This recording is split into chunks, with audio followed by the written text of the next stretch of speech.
Well, it is, and I think it's one that you have to make. He's going to be a free agent at the end of the year. Probably not going to sign him back, so move him so you can at least get something back, and that's exactly what Jeff did today. We've got the first pitch here from Minute Maid Park in downtown Houston, Texas. It's game one of this three-game series. Mariners and the Astros on Root Sports, and it's coming up.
Happy to have you as always for Mariners baseball on Root Sports, as tonight the Mariners open up a three-game series here from Minute Maid Park in downtown Houston, Texas, with the roof closed.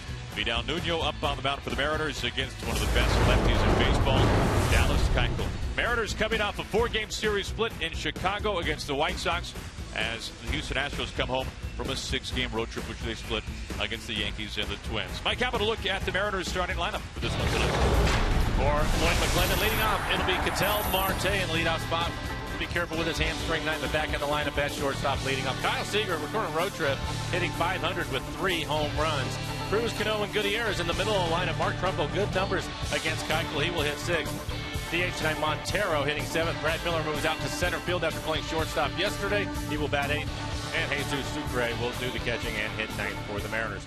For Keuchel on the year, 15-6, record of 2.28 ERA, 165 strikeouts to 41 walks. Opponents hitting just .212. He has given up 9 home runs this year. And a look at the defense for the Astros, brought to you by American Family Insurance. Gonzalez in left field, Gomez in center, Marisnik out in right. Laurie, the third baseman, Correa and Altuve playing up the middle. Chris Carter at first base, and Hank Conger will do the catching. Castro going on the disabled list, so Conger doing the catching tonight. So Keuchel, where he is so comfortable this season here at his home ballpark, starts off Marte low for ball 1. And we heard Lloyd say today from inside his office that Marte was day-to-day, would not commit as to whether or not we would see Marte tomorrow. And well, as we find out, Marte is good enough to go in an emergency here tonight because of Austin Jackson being traded away, and looks like we'll see Brad Miller in center field a whole lot coming up. Yeah, Austin Jackson originally in the lineup leading off playing center field. Brad Miller was going to be the shortstop because of the hamstring issue of Marte, but of course Jackson being traded, so Marte back in the lineup.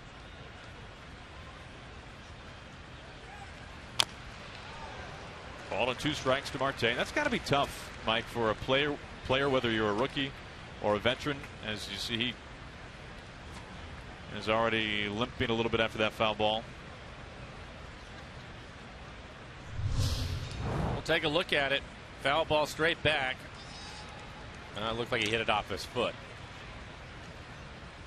Everybody watching that hamstring. I was watching him work out, taking ground balls. He looked fine. He was running before the game. He seemed fine. And Keuchel gets Marte on 4 pitches. That was a pretty good changeup. For Keuchel, with those numbers, you would expect him to have the big-time fastball. That is not the case. His fastball will be right at 90 miles an hour. Also mix in a slider at 80, and his changeup 78 to 79 miles an hour.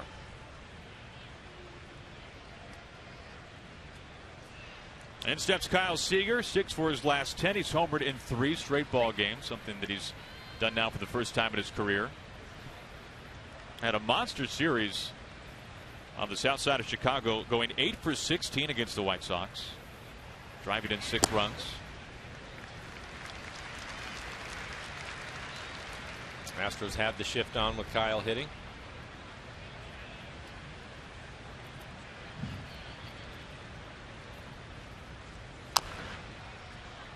0-2 to the Mariners' third baseman. Keuchel, 27 years old. He is a guy named Dallas out of Tulsa, Oklahoma. He said that he likes to tell his friends when he was growing up that it was because his parents were Cowboys fans, and he has come in his later years to admit that he was named after a friend of his mother's named Dallas. Started the All-Star game this year in Cincinnati for the American League. Won the Gold Glove last year. First time All-Star this season. His 15 wins, tied for the most in the American League, tied with the King.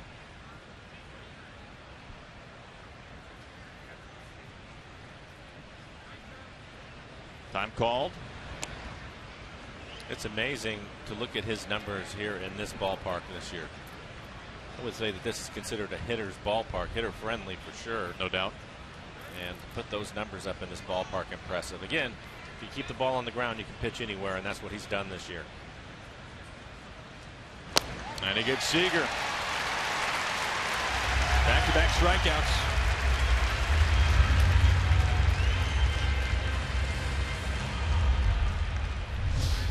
Now we'll take a look at it. This is a breaking ball. Curveball off the outside corner, 79 miles an hour. As you watch him tonight, he will pitch on the edges of the plate and try to expand the strike zone. Get guys to swing at pitches that'll be borderline off the plate. It's a lot of ground balls doing that. Angel Hernandez, the home plate umpire, trying to get Angel to give him some pitches off the plate. Now facing Nelson Cruz, who has nice numbers against Keuchel lifetime. 6 for 12, a couple of homers.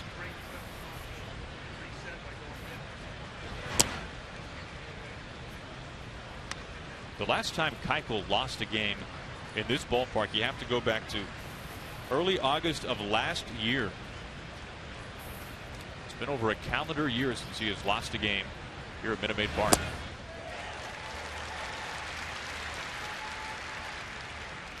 Now Cruz is only one swing away from number 40 on the season, and the last time we were here, Mike, he hit some home runs that you would have to have a lengthy and spirited debate as to which one was most impressive. I'll go with the one that put the dent in the train. Out to Carlos Correa, playing for the first time in 4 games, and the side sat down in order. 1/2 inning in the books. We go to the bottom of the first. Astros coming up.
Lefty Vidal Nuno making a spot start today. It's his 5th start this season for the Mariners, taking the rotation spot of the King as he is being skipped to freshen him up a little bit, as said Lloyd a few days ago in Chicago. He's here to start game 1 of this 3-game series, and Mike, have a look at A.J. Hinch's starting lineup. Leading off, Jose Altuve. Altuve, you can see what he's done. 158 hits on the year, 122 of those singles. He also has 34 stolen bases. Want to keep him off the bases. Then it's Gonzalez. Correa, Gaddis with 22 home runs, the cleanup hitter and the DH. Gomez, Jed Laurie just getting back into the lineup. He will play third and bat 6, and it's Carter, Conger, and Marisnick rounding out the 9 for the Astros. For Nuno on the year, still looking for his first win, a 3.21 ERA, 34 strikeouts, just 8 walks. Opponents hitting .273 against him. Altuve, a 5-game hitting streak, 9 hits in his last 5. Last year's batting champ, and he jumps on the first pitch. Marte waits a long time and he makes the catch.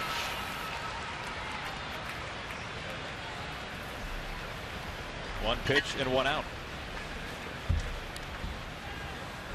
Take a look at the rest of the defense for the Mariners, brought to you by American Family Insurance. Gutierrez in left field. Brad Miller originally at shortstop, but he will be out in center. Nelson Cruz in right. Kyle Seager at third base. Marte and Cano playing up the middle. Mark Trumbo getting the start at first base. And Jesus Supre will do the catching tonight.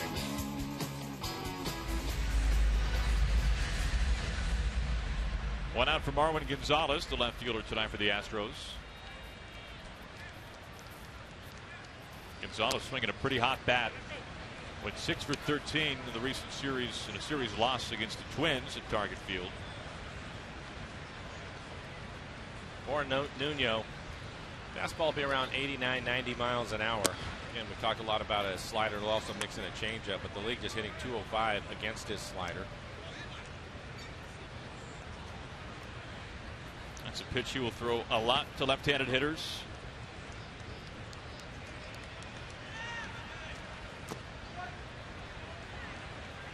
Nuno coming off his last appearance out of the bullpen, and ending scoreless in relief Wednesday versus the A's.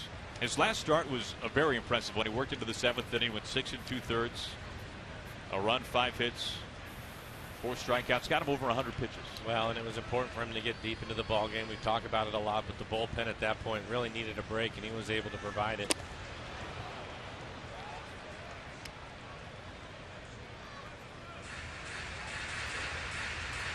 When you think about this ball club moving forward, Nuno is one of those guys that becomes very valuable from the standpoint if he can do a number of different roles for Lloyd.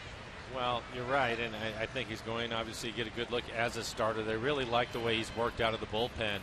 But you go into next year, it's nice to have a guy that can do a variety of things for you. Your starting rotation isn't going to stay healthy the entire year, and if you have a guy that can jump into the rotation, give you 5 or 6 good innings, that's a lot of value to that.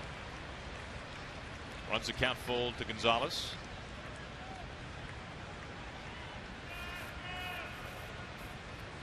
Nuno tonight making his first career start here in Houston, as he'll face Carlos Correa next.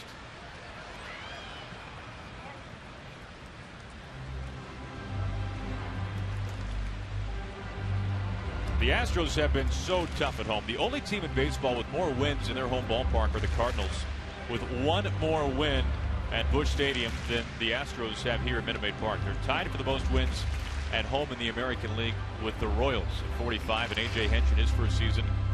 A lot of things have gone right for the former Stanford All-American.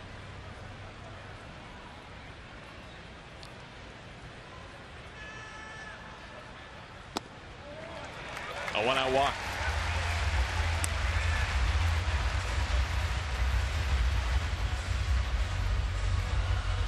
One out, 1 on for Carlos Correa, and as we've been talking about Marte and his hamstring, for Correa, it's been the same story. His left hamstring, he's missed the last 4 games for the Astros. Yeah, he ended up receiving the ball at second base from the first baseman and picked it up awkwardly and did something to his hamstring, but back in the lineup. See that, 15 home runs in just 68 games for him. When you look at the Astros, they are last in hitting, 9th in runs scored, but they will hit home runs, 2nd in home runs, 1st in stolen bases.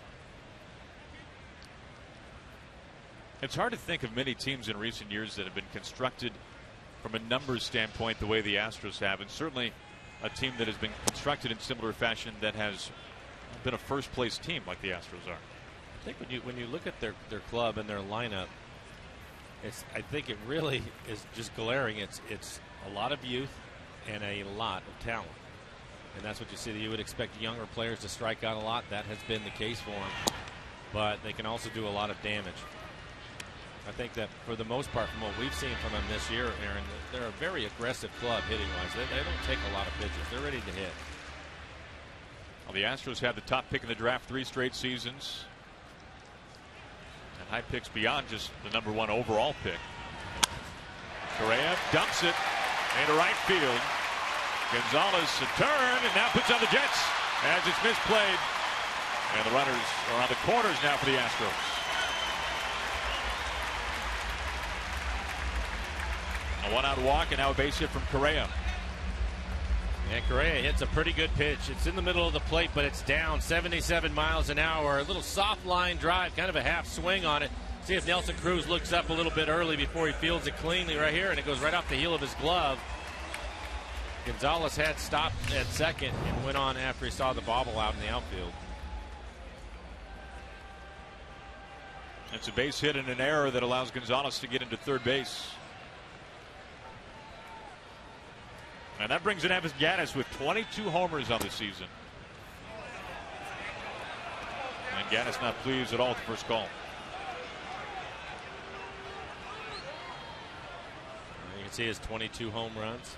He has 9 triples. He had 1 in his career entering this year.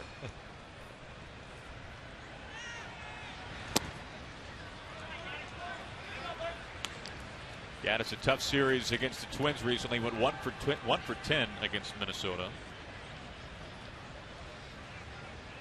One of a number of new faces here in Houston this year. Last 2 years with Atlanta. Big swing and a miss there. It gets beyond Sucre. And the only runner that moves up is Correa.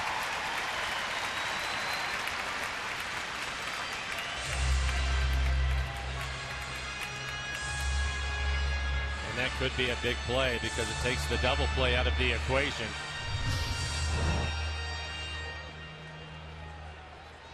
Gonzalez wasn't sure where it was at. I think Angel Hernandez, the umpire, was blocking it a little bit. An easy play for Correa to get down to second.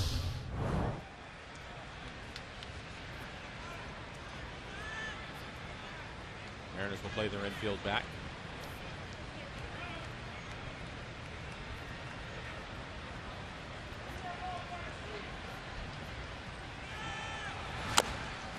Chops right at it. There's a pitch inside. Well in off the plate. Looked like the breaking ball from Nuno. We talked about the slider. When he gets 2 strikes on right-handers, they'll try to throw it at their back foot, get him to swing over the top of it.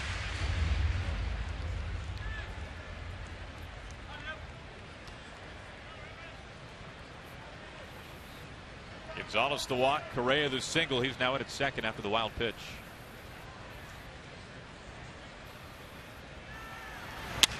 The opposite way. Cruz went in. Now comes out. Round number 2. Both runners move. And a sac fly makes it 1-0 Astros.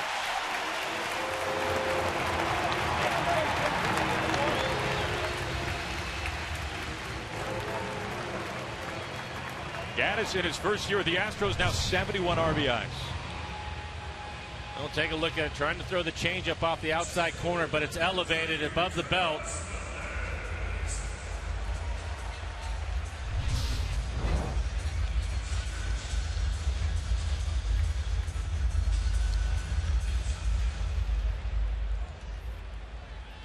Correa now at third base. Carlos Gomez stepping in.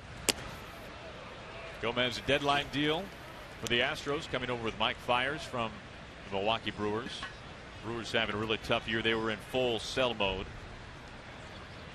29 games out of first place in the Central. And he has struggled a little bit for the Astros, hitting just .210 with a couple of home runs. It's in 105 at bats. Known as a pretty fiery guy, pretty emotional player. First time in the American League in his career. Fights that away. I've seen some swings. The Gaddis one, and now this. Hacking at some pitches really tight to the knuckles. Well, I think for the other part that you have to think about it with these guys is they will dive out over the plate. And Nuno trying to keep him honest. That last pitch was actually on the inside corner. It looked like it was further in. But Gomez, he will dive out over the plate, and that's the reason why it tied him up. High to right center. Miller, full sprint. Cruz back as well. Nelson is there. A run in, a man left for the Astros, and allowed out number 3. We're through the first inning. Astros lead it by a run.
From Houston, Texas.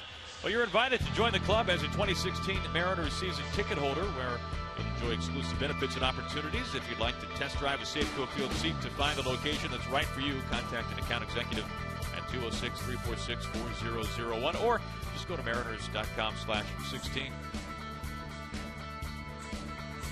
Middle third of the order, due up for the Mariners to face lefty Dallas Keuchel. It starts off with Robinson Cano.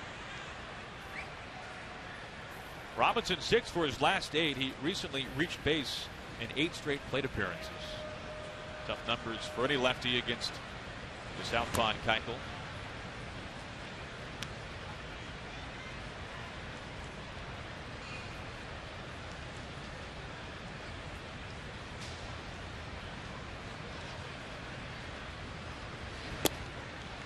We talked about the numbers with Houston against Seattle, especially in this ballpark this year. It has not been good for the Mariners. And there are certain things that compound the problem, and that is making mistakes, that is errors in the defense side of things, and walks. And we saw that in the first inning. One walk ends up coming around the score after a wild pitch, and then there's a base hit and a fly ball, and you're down 1-0. When you have a club like the Astros that are trying to stay ahead of the Rangers, again, they have a 3-game lead on the Rangers going into this one tonight. You're going to have to play some clean baseball for the next 3 days if you want to beat them. Especially here in their ballpark. You might remember that right before the All-Star break, the Angels took the lead for first place over the Astros. That was pretty short-lived for Mike Scioscia's crew. That'd take the Astros to climb right back on top for first place. And you can see Cano having a really good month of August, hitting .355 in the month.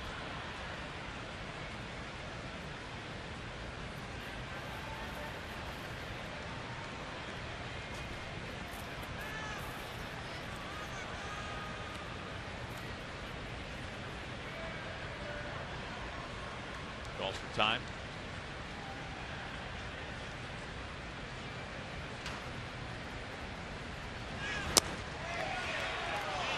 Close, but a full count.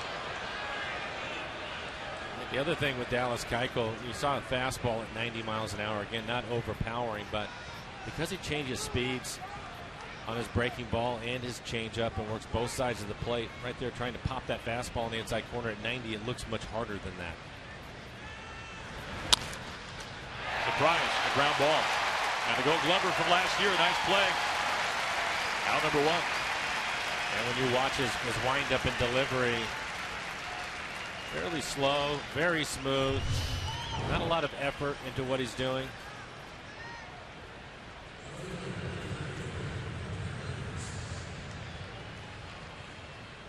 Keuchel this year the best ground ball rate in the American League. It's the second best overall in baseball. Only Brett Anderson of the Dodgers has a better ground ball percentage. Keuchel over 60%. In fact, he's been baseball's best ground ball pitcher the last 4 years overall, as he now faces a red-hot Franklin Gutierrez. Goody has put together such an impressive month of August, and that's saying something when you consider what Cano has done this month, what Cruz has done this month. 7 home runs for Goody in his last 17 games. Pretty good two-seamer running off the outside corner from Keuchel. We've both been talking about Keuchel and all the ground balls. One of the things to also consider as you look at this Astros club, even though they're a young team, they are second in the American League in fielding. And I think even more important than that is they're very athletic, so they cover a lot of ground. They will take away a lot of hits in the outfield. Surprising to see a team that young, that good defensively? Yes, yeah, I think so. It was one of the things that I was talking about earlier in the season, Aaron, when they were really on a good run. I thought that was something to keep an eye on, but they've maintained it. They're going into tonight, they are second in fielding. Done a really good job. And the sinker working early. 2 outs.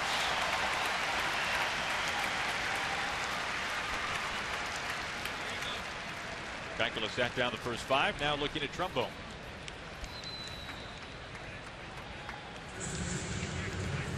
Trumbo has been somebody that's been able to figure him out. He is 5 for 10 with a couple of home runs. Trumbo, the first baseman tonight. And there you can see his numbers. Just a couple of strikeouts, 2 home runs. This high to the opposite field. Good timing, Mike Blowers. This is gone by a ton. Second deck. 1-0. Pardon me, 1 apiece. That is an impressive opposite field home run. Well, Mark said he was going to be aggressive tonight. Swings at the first pitch fastball that he gets. It's actually down in the zone, just above the knees, probably. Middle away, and he drives it into the second deck out to right field. We'll take a look at the swing by Mark. A lot of leverage in this swing. And he knew it right away.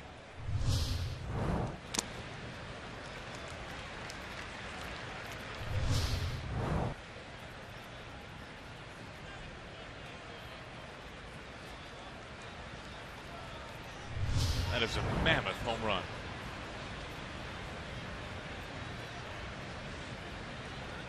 Oh, 1 to Montero. You won't see too many left-handed hitters get in that area.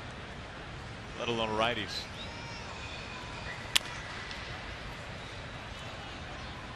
That's only the 10th home run Keuchel has given up this year. And for a guy who keeps the ball down so well, you can understand why he hasn't given up any homers. It's a rare feat. 10 home runs, 9 of them to right-handed hitters.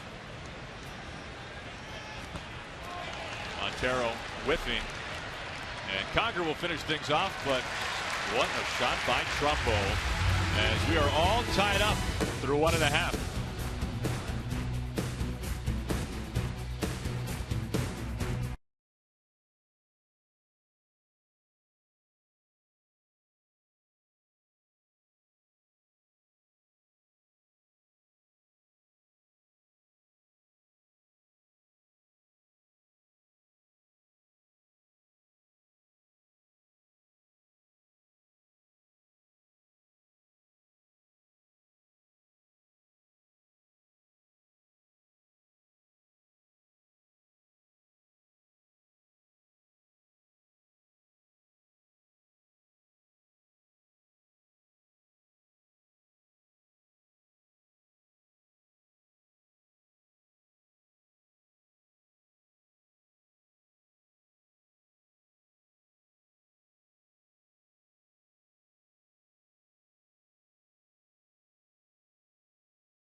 first pitch from Keuchel, a second deck opposite field homer. Well, it's time now for you to tweet your strongest fan photo. Use hashtag RTNW @StrongFan, and you just might see yourself in an upcoming broadcast brought to you by T-Mobile. Tonight, the first of this 3-game series here from Houston against the first place Astros. Nuno back out for his second inning of work. You've seen Jed Lowry, who was given yesterday off. He's really been in a tough slide lately offensively. 0 for his last 27.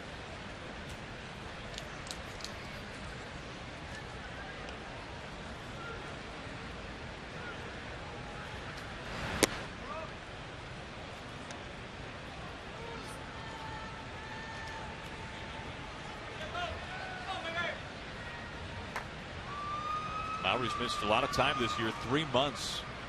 He had to spend on the disabled list because of a thumb injury he suffered sliding into second base. You wonder in situations like that where Lowry, who was supposed to be their shortstop, everyday shortstop this year, if he stayed healthy, would they be considering whether they were going to call Correa up in September? Instead, he ended up coming up much earlier than that and has been very productive. And now Lowry's been at third base when he's played, which has not been every day.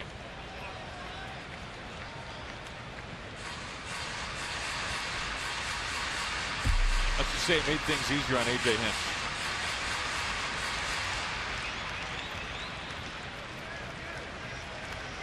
The 2-2.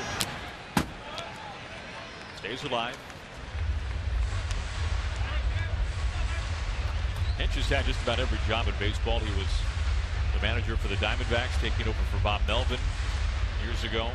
Was the general manager last year near the end of the season for the Padres. Was the director of farm systems before. Now his first year on the bench for the Astros. And a former major league catcher. All-American at Stanford. Played for the A's, the Royals. His teammate of mine in Oakland, and listening to you list the resume, I'm not surprised. Really? I thought that he would be a manager one day and eventually move into the front office. He just went the other route, I guess. Front office and then go back to the field. But he definitely was going to do something in this game, and bright guy. At a very young age, he's had a sample of a number of different roles.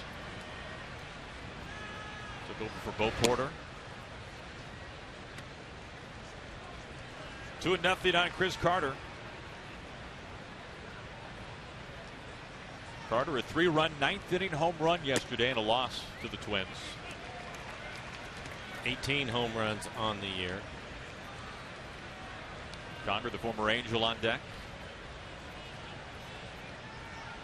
Nuno behind the count. Carter probably towards the top of the league of an all or nothing type of hitter. 18 home runs. He has 136 strikeouts. He's a boomer bust hitter in one of the most obvious of ways, and he has had some huge home runs at the Mariners' expense, both here and also at Safeco Field. He's seen his playing time diminish in recent months. Count stays put.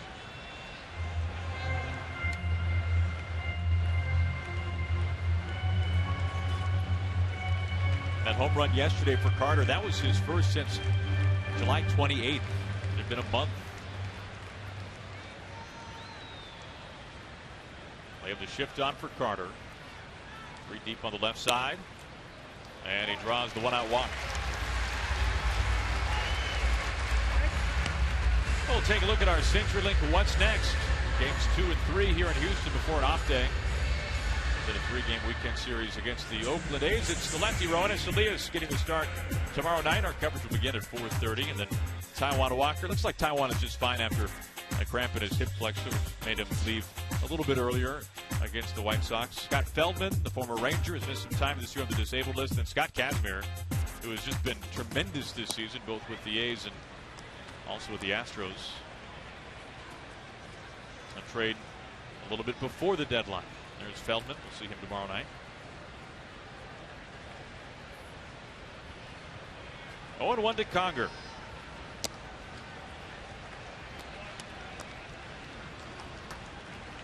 Conger entered this year as the backup catcher for the Astros, but has now become the starter with Jason Castro, former first-round draft pick by Houston. On the disabled list with a quad injury. Conger, a switch hitter. Hitting just 149 from the right side of the plate, as opposed to 273 when he's hitting left-handed. We've seen him for a long time with the Angels. And even with his draft status, was never really able to become the everyday catcher for Mike Scioscia. He was usually backing up Chris Iannetta.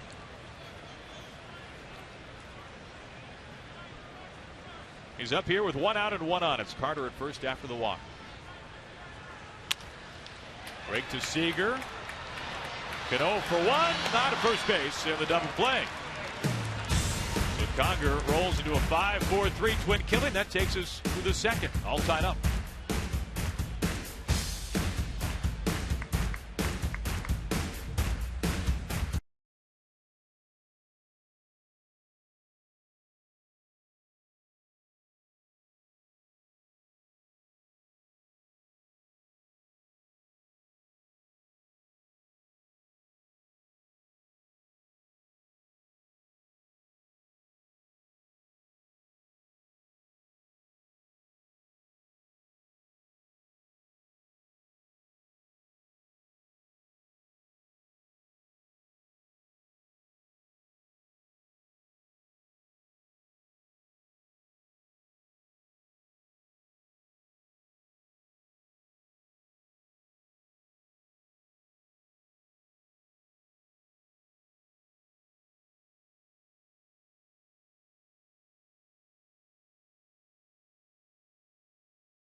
Apiece as we go to the top of the third.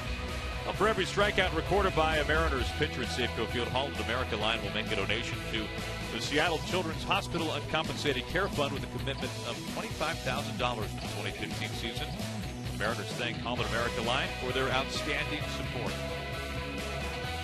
Nice shot there, looking onto Minute Maid Park. The roof closed, the air conditioning pumping as Brad Miller, the ninth center fielder for the Mariners, will begin things in the top of the third. He jumps on the first pitch. A pop-up behind home. And out number 1.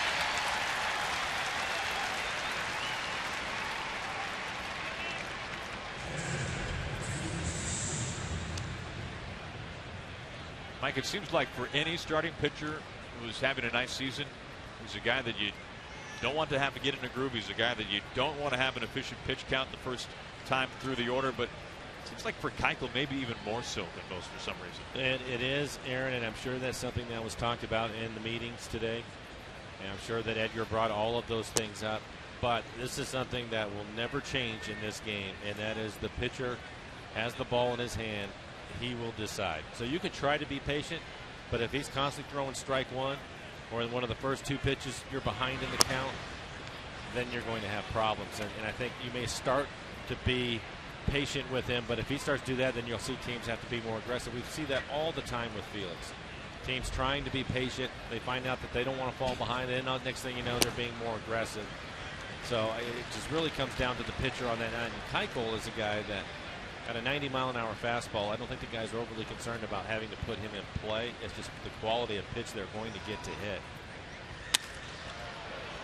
The shortstop and 2 laces high. With Correa. Out number 2. And you bring up Felix, as you see here, this is incredible. That home run from Trumbo, that's the first home run allowed by Keuchel at home this year. The last time he gave up a home run to Beltre, you saw last August against the Rangers. That was also his last home loss. So we'll see if those two things come hand in hand, as he's faced the order once, now back to the top facing Marte. And you can see Marte trying to do what you were talking about. A couple of pitches to get through the first 2 outs, so he wasn't trying to bunt right there. He was going to take the pitch no matter what, but now he's behind in the count. And now behind 0-2.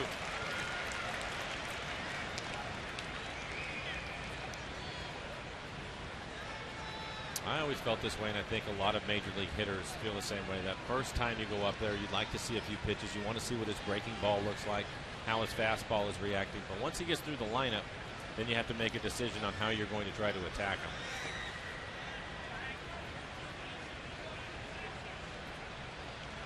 And the reason why the Mariners have 1 run tonight is because Trumbo hit a first pitch fastball that was on the plate. And if you get a fastball on the plate, I think you should swing. Second deck opposite field shot from Trumbo, his 9th on the year. Trumbo now 6 for 11 lifetime against Keuchel.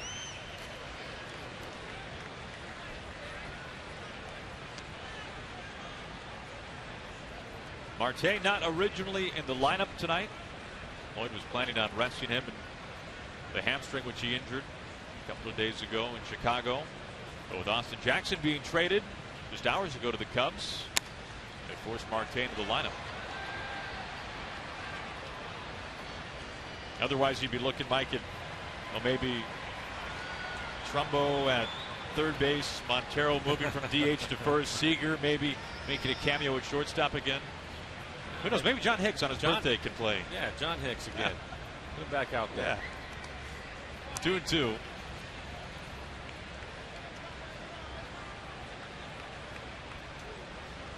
John Hicks turning 26 years old today. You look at Trumbo.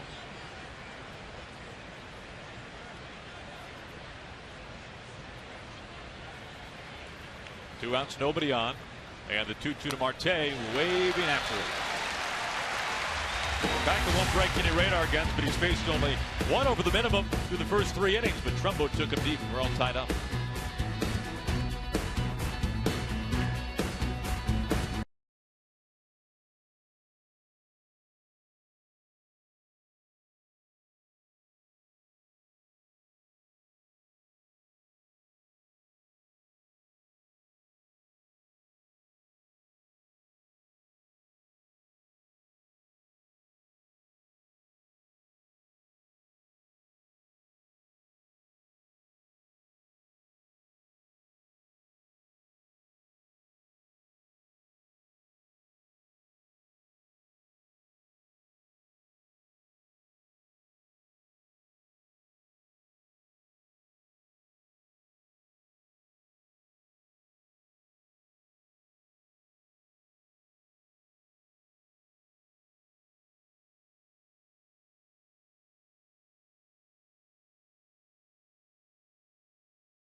By Delta Airlines. Mark Trumbo going deep, second deck, right field, opposite field shot. We'll hear from Trumbo among others. Vidal Nuno making his 5th start of the season tonight. A spot start for Felix. Lloyd as always.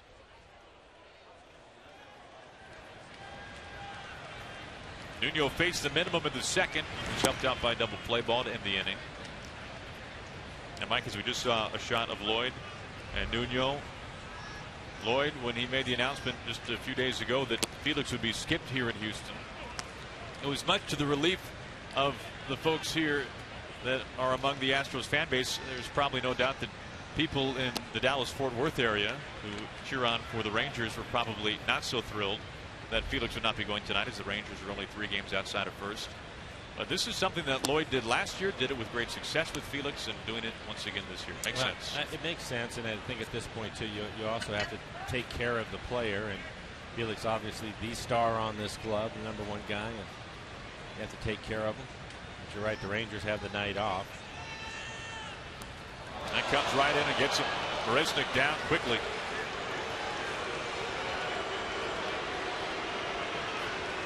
And very slow to get up. Well, let's take a look at it. I think it hits him in the knee, not down on the ankle. He hit him with a slider on the ankle.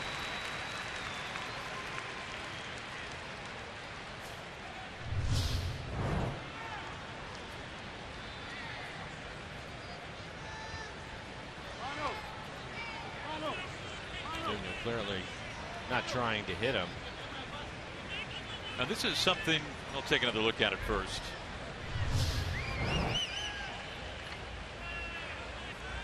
Just above the ankle. That one's going to swell up on him. It'll tighten up too. Not a lot of padding there. Not much there.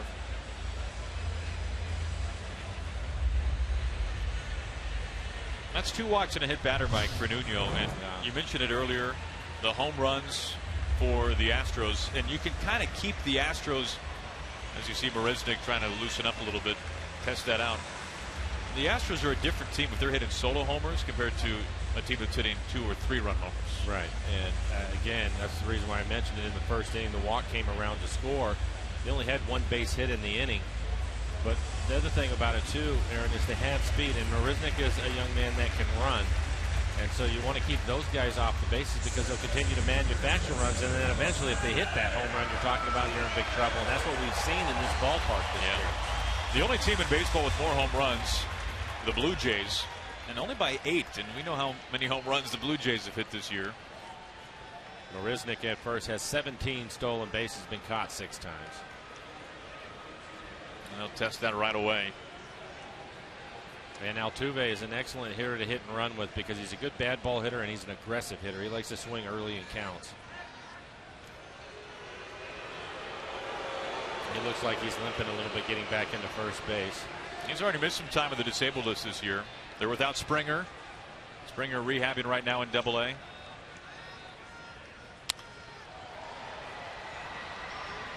Yeah, no surprise swinging at the first pitch, even though it was a fastball off the plate. I heard today they're hoping to get Springer back by Friday if everything goes well in his rehab the next couple of days.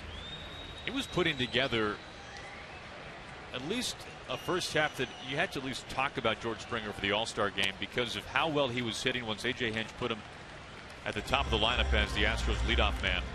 He was really coming to his own as former first-round draft pick out of UConn, but has missed a lot of time with a hand injury. Also missed some time this year with a concussion. There goes Marisnick. And another foul. Foul ball helped the Mariners out there. He had a decent jump, but he ran on the right pitch. It looked like it was a changeup. Down and away would have been a tough pitch for Sucre to try to throw him out on.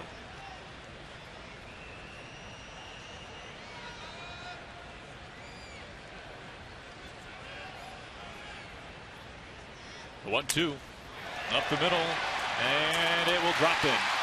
Marisnick had to hold up. The ankle looks pretty good right now as he churns a headlong slide. He's safe.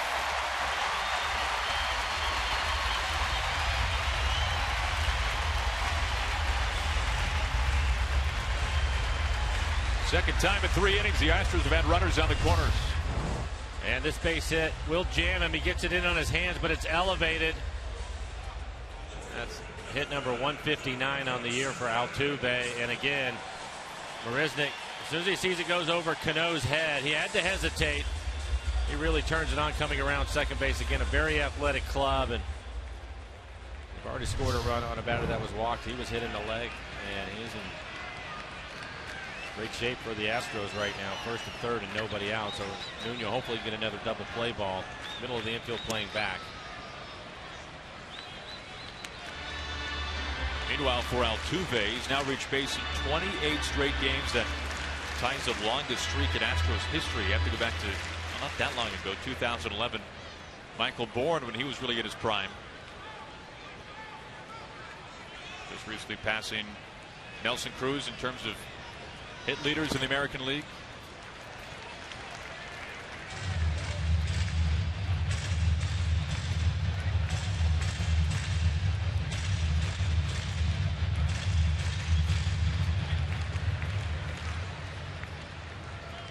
Nobody out, first and third for the Astros. And Gonzalez ahead of the count.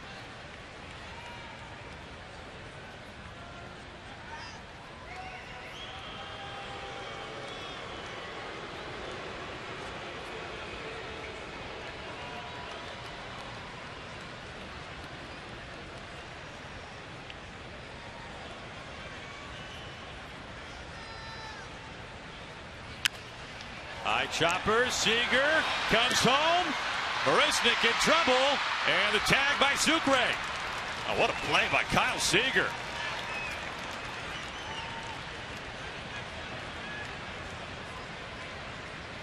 Not only to get there, Mike, but then what an accurate throw. No surprise. No surprise. Right down the line. Looks as if it was going to go foul, and Kyle makes a throw right over the top of Marisnick's head, and a good play by Sucre to get to him right away and make the tag, so that Altuve couldn't move right back up to third. But a fine play by Kyle Seager. Well, if Marisnick needed to test that ankle out, that trip around the base paths gave him just about everything. First and third, you're right. Slamming on the brakes there. He was going nowhere. Off balance, strong throw. There's out number one.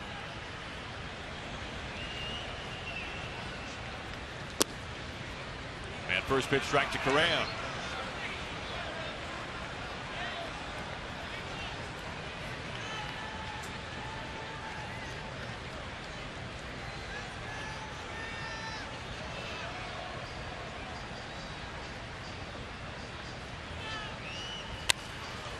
Jammed him, and a flare foul. You were mentioning, Mike, Nuno pitching inside of these Astros hitters because of their tendency to dive out over the plate, but it seems like that's something that Nuno does well to begin with, and it comes in especially helpful against a team like the Astros. No, you're right. I think that is a real strength of his, and we noticed that right away when he started pitching for the Mariners out of the bullpen. One of the reasons why Lloyd likes him so much. And that's something that Rick Waits, pitching coach of the Mariners and a former lefty, loves. You have to pitch inside of the righties, and he's very good at it. He's comfortable doing it. Spinning a look to Altuve.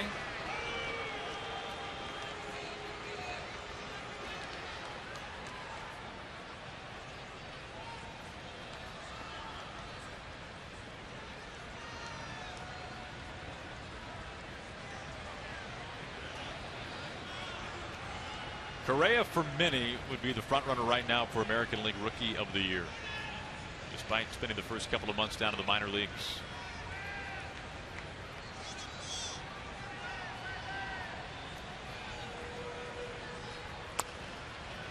And I'm sure he's just having a lot of fun playing Major League Baseball, but you mentioned that Rookie of the Year, and I don't know if you would consider it, but I think that you should, and that he's playing on a first place club.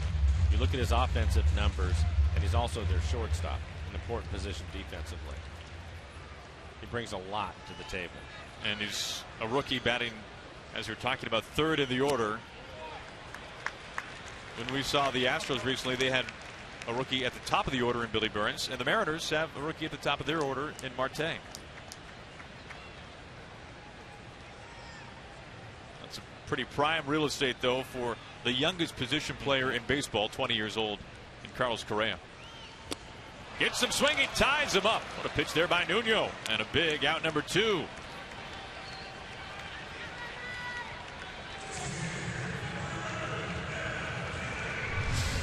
Just an 89-mile-an-hour fastball. Looked like he tried to go back inside. It was probably more middle end, but able to throw it by him. Late swing. Bring up Evan Gattis. Gattis with the 1 RBI for the Astros, and this one a sacrifice fly back in the first inning when Gonzalez scored. First strikeout for Nuno. Altuve at second, Gonzalez at first.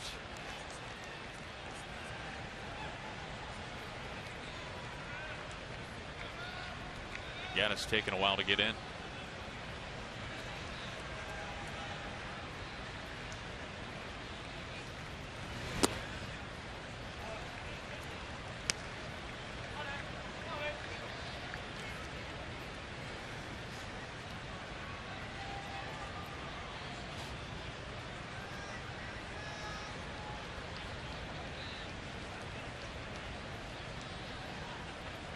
Here comes Nuno's 1-0 pitch, and it makes it 2-0.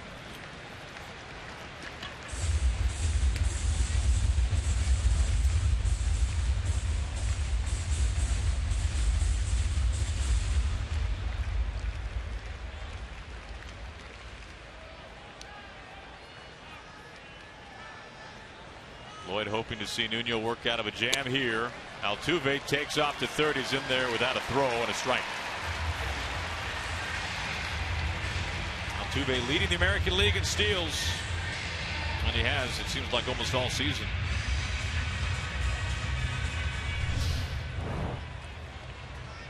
Nobody paying much attention to him with 2 outs. He's already in scoring position. There's number 35. Seager's way. Accurate toss to Cano, and that'll do it. Astros strand 2. Nuno works out of it. We're through 3 innings, all tied up.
Brought to you by BNSF Railway, sponsor of the BNSF Blast.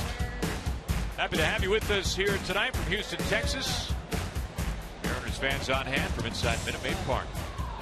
Opening game of this 3-game series, the middle part of a 10-game, 11-day road trip. 4-game split in Chicago, 3 here, then a day off, and 3 in Oakland. Kyle Seager getting set to lead off the top of the 4th.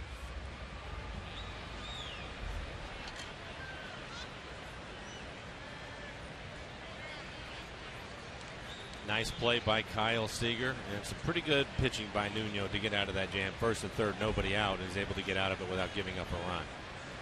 Started with a play by Kyle, fielding a ball in foul territory, getting the runner at home. Now, the Astros have had 4 runners at third base at one point or another early tonight. Only 1 has come home.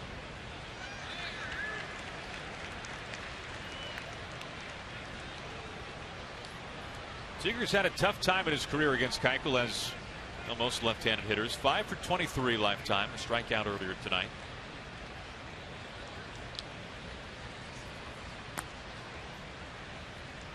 And again, left-handed hitters this year hitting just 136 off Keuchel. He's given up 10 home runs, just 1 to a lefty. It's the lowest opponent average for any left-handed starting pitcher in baseball this year, or for any pitcher. And it's not close. Jake Arrieta, who you probably saw spun the no-hitter last night at Dodger Stadium, he actually has the second lowest. He's a righty, and that's at 161. As Keuchel's in the 130 range. Goes around. 2 balls and 2 strikes to Seager.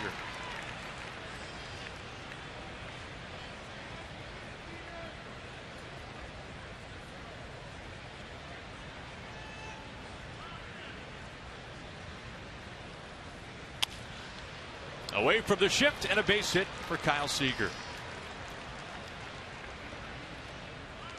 Seager aboard to begin things in the top of the 4th. Clears the plate for Nelson Cruz.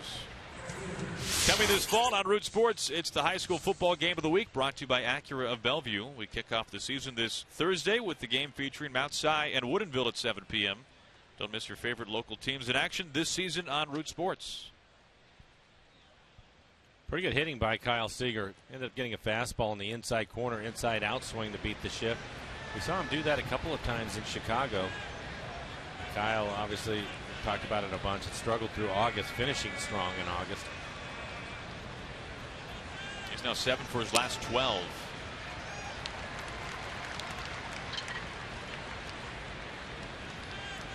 One of the few pitches right there to Nelson Cruz that we've seen up in the zone. Cruz a ground out victim earlier.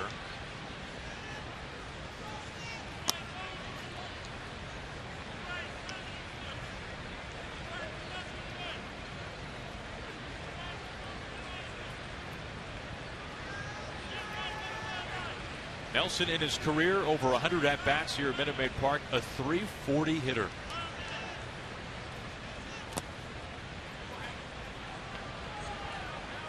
Mike, he was putting some dents in the signage during batting practice today.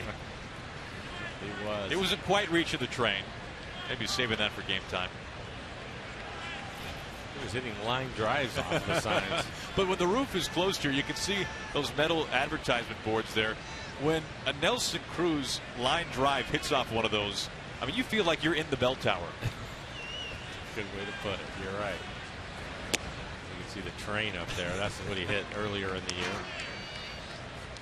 There you can see the train. He went off that train.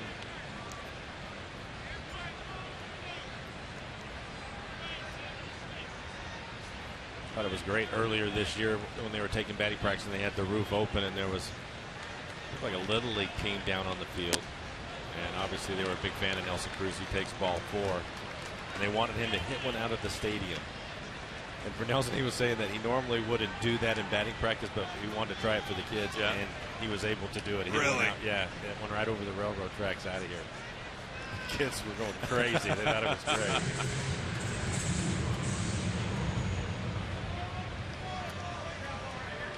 Now, if you want to hit one out of here, you better come here early in the season, because as we've learned since the Astros joined the American League back in 2013, this place is closed up starting into May, Mike? Yeah, I think that's right. End of May. It's closed up for good reason.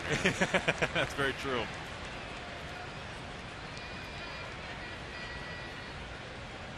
What the air conditioning bill must be.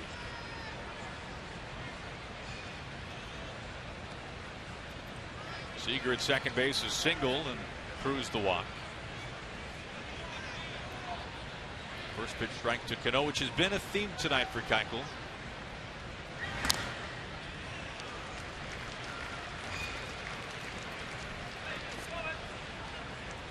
Line of the first 13 batters, as you can see. Well, and the thing for him is he will have some base runners throughout the game. But because he's so good at getting the ground ball when he needs a double play, really helps him out a lot. He can get out of trouble.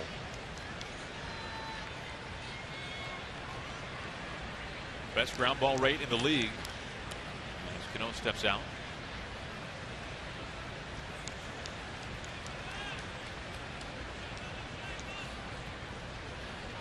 Go ahead run at second.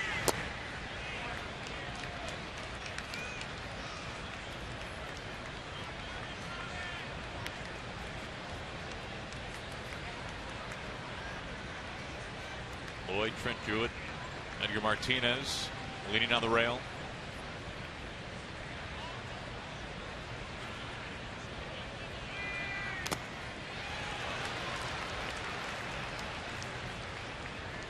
Cano stays alive, still a ball and 2 strikes. We'll take another look. A good fastball. 91 miles an hour. Conger had to wear that one. Cano gives him a little bit of time. Now runners in scoring position. That was a problem for the Mariners. 4 for 34 in Chicago, leaving 36 runners.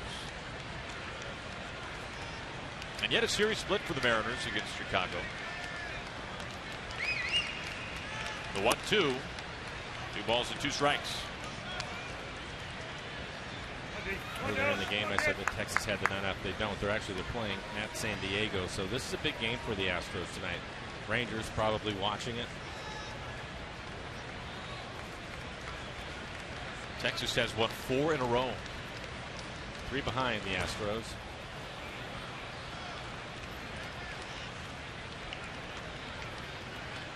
A lot of times, Mike, will hear managers say that they don't look at the standings, they don't look at the scores. Are players different, though? At what point in the season do they start looking? Right now. Right when we get towards September? They'll tell you they're not paying attention to it. I would question that. They know what's going on. Why wouldn't you? Yeah. Why not? Why not look at it? Hard hit, ground ball and through. Seager gets the stop sign right away at third base. Cruz pushes into second. And you can throw home. You can see why Marisnik, we've seen his arm before. Which Donnelly had the stop sign up early. Really good at bat for Cano. Very patient at bat. Talked about in August, hitting .355 coming into this game for the month of August. Really been swinging the bat well and picks up another base hit. He's 1 for 2. Keuchel, who had faced just 1 over the minimum through the first 3 innings, has now thrown 17 pitches in this 4th without an out. Seager the single, Cruz the walk, Cano the single now.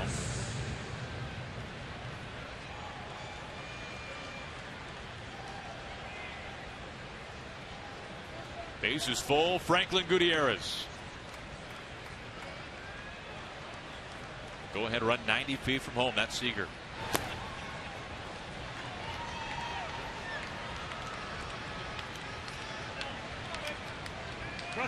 Starts Goody off with ball 1. Keuchel, a 3-ball count to Cruz and Cano.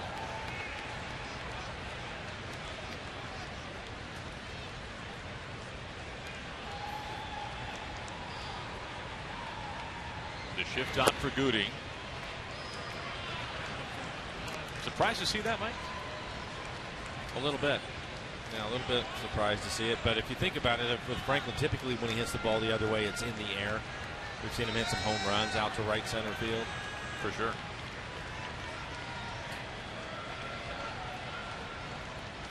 Carter near the bag at first. 2-1.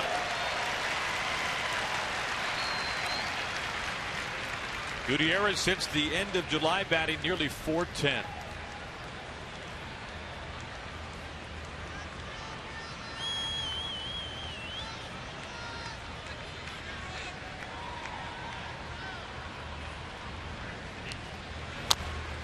Little number and foul ball.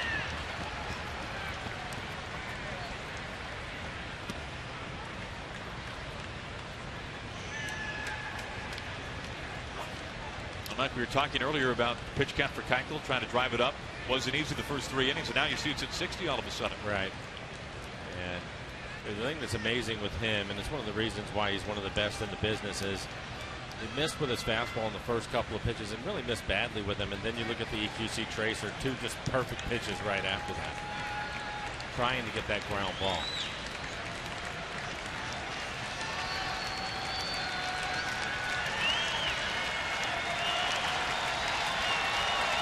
Two balls and 2 strikes. And a full count.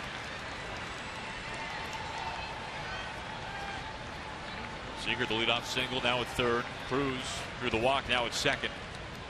Cano the base hit to right field.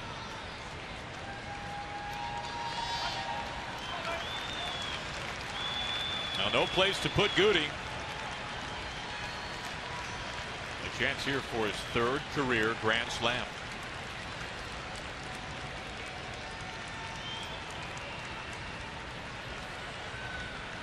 The 3-2 shattered bat. Watch out. Back to Keuchel. Comes home on to first and a double play.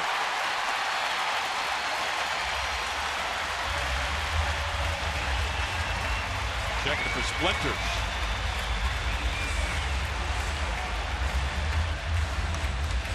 Pretty good concentration too. Bat was flying all over the place. We'll take a look at it. I think he hits it right off the end of the bat.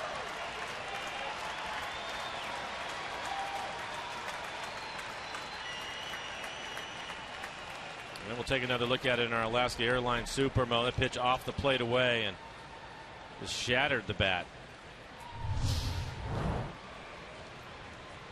So at this point early, both teams have had a runner thrown out coming home. Brent Strom, the pitching coach, out at the mound.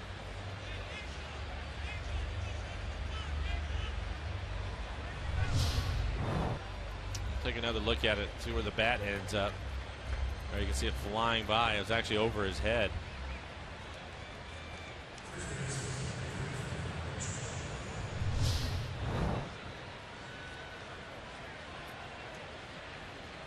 We've seen a lot of ground ball, one big hoppers right back to the mound. We mentioned earlier that Keuchel won the Gold Glove last year. Trumbo's taken him deep once. For Keuchel, that's now his 48th assist of the season. You don't talk about assists and pitchers all that much, except for when you realize that it's 20 more than the next pitcher in line, which is Quintana, who we just saw in Chicago. A lot of ground balls back to the mound. He already has 3 of them in this game.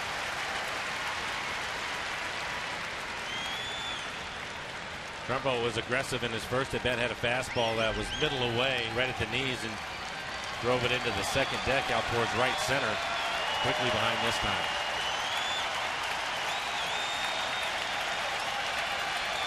Cruz at third, Cano at second base. Go ahead run 90 feet from home, 2 outs. And the 0-2 skips in there. That's a pretty good block from Hank Conger, the catcher. The ball was well out in front of home plate.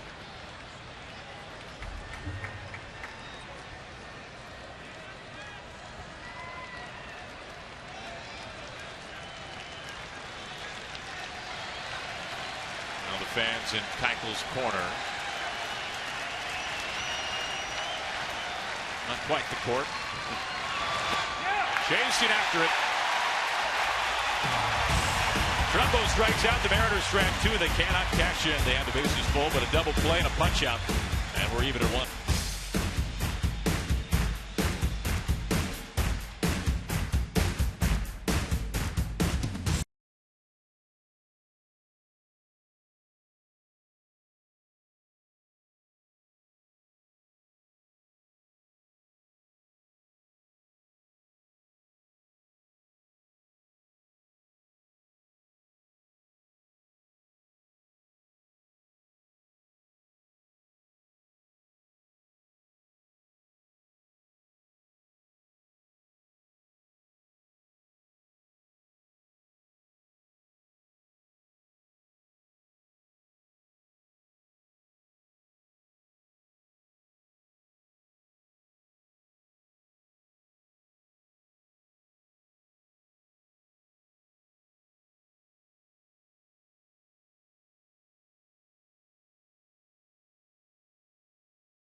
today, not long ago actually, had a chance to catch up with the media and talk about the trade of Austin Jackson.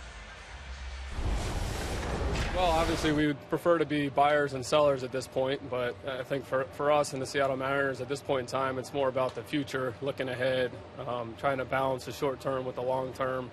And, it gives us a chance to play Brad Miller more in center field down the stretch. Austin go to the Cubs and help them down the stretch. We get some international slot money that'll help Tim Kistner and his group go sign some more good young players. That helps us for the future. And here is the move that Jeff Kingston's talking about earlier today. Austin Jackson going to the Cubs. A player to be named later. Both pitchers now found themselves in trouble, and they were both able to get out of it. We were just talking about Nuno, first and third. Nobody out, was able to get out of it in the third inning, and then a bases loaded situation and nobody out for Keuchel, and he gets out of it. Both have been impressive in that regard early. The 1-1 to Gomez. Makes it a ball and 2 strikes. Something that will no doubt impact the remainder of this game. Keuchel 27 pitches to get 3 outs in that 4th inning. Mariners didn't cash in, which is frustrating. But that will limit how long he can go in this game tonight. Cruz for out number 1. I'll take a look at the Mariners calendar, the upcoming schedule brought to you by Sleep Country USA. Hard to believe we flipped the calendar over to September tomorrow. It's the middle game of the series. Wraps up on Wednesday, a night game here, not a day game on getaway day. Then an off day for the club in San Francisco to take on the A's in Oakland, a weekend series. As Lloyd announced today that Felix would start on Saturday against the A's before coming home. Rangers for 4, then interleague play against the Rockies.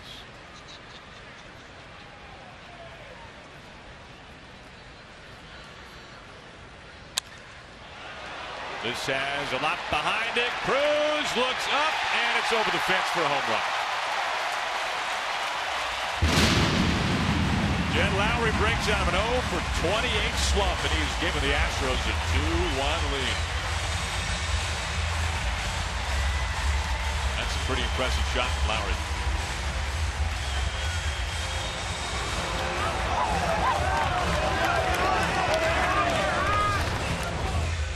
This is a great ballpark to hit in, especially if you can get the ball in the air, and that's what he does. Right down the line, at just enough to clear the fence and right.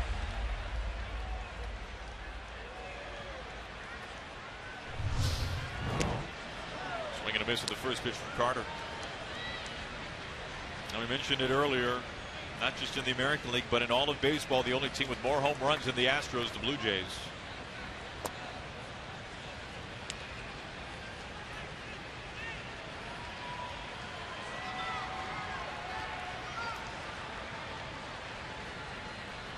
The 0-2 to Carter.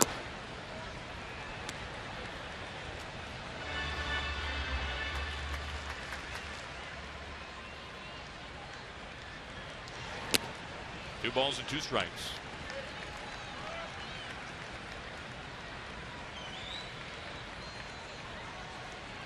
Eight of the 9 home runs Nuno's given up this year to righties, as Carter down on strikes. 2 out, second strikeout for Nuno. Keep up with the pennant races in true HD quality on MLB.TV Premium. Watch every out-of-market game live on more than 400 supported devices. Real-time highlights, live look-ins, pitch tracking widget, and more. Visit MLB.TV today.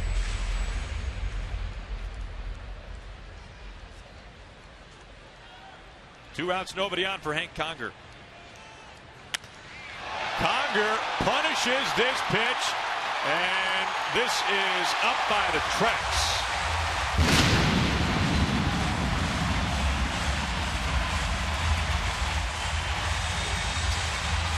Well, they got to get the train out of the way. That's a 2-out solo blast from Conger, number 9 of the year. Astros strike twice in this 4th inning.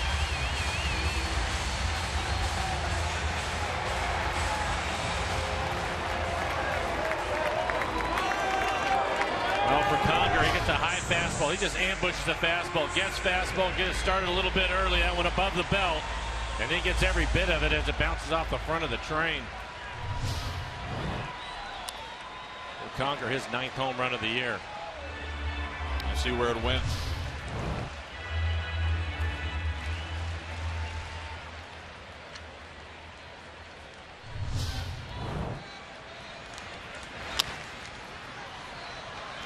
Seager's way with 2 outs. Out number 3. 2 solo blasts. It was Lowry to right and Conger by the locomotive in left. And the Astros have taken a 2-run lead.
All right, thank you, Bradley. I like that storming Keuchel's corner. That's good to see. 0-1 to Montero.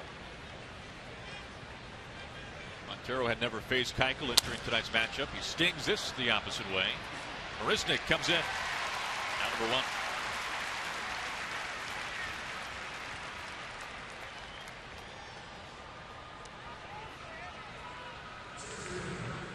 One up, one down for Miller.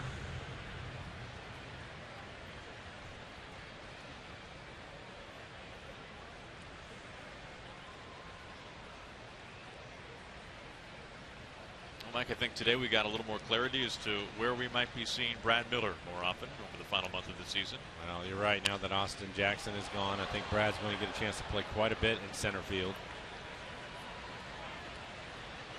Once the rosters expand tomorrow, we'll see if the Mariners do anything tomorrow, who they'll call up. Probably get some bullpen help, maybe another infielder.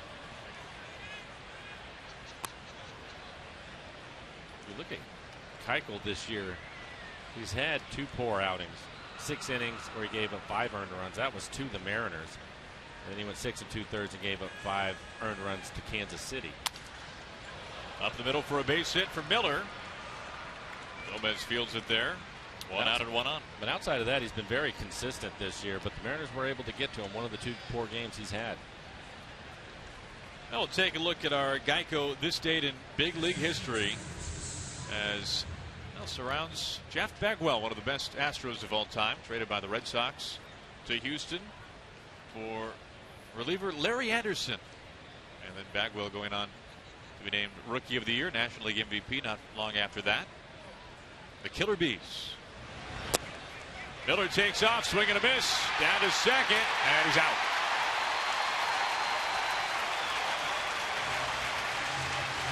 Hank Conger entering tonight had thrown out 1 of 31 base stealers this year. I thought it was a pretty good jump by Brad. Keuchel is quick to home, and boy, that was a close play down at second.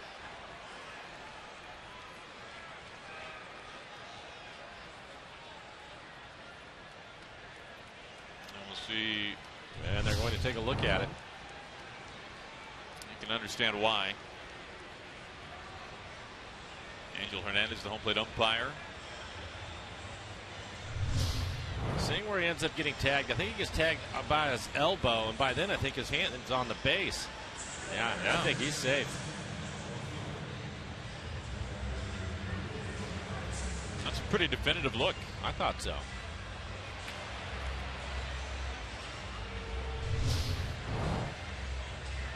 Miller's been only caught twice this year in 13 tries. And there's another look in our Alaska Airlines Supermo. See if his fingers touch the front edge of that base before he's tagged on the elbow.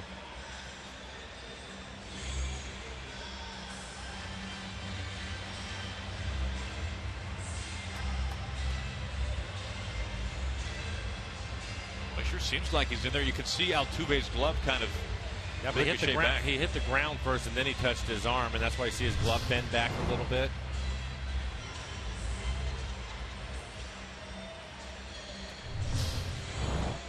We'll take a look at his glove.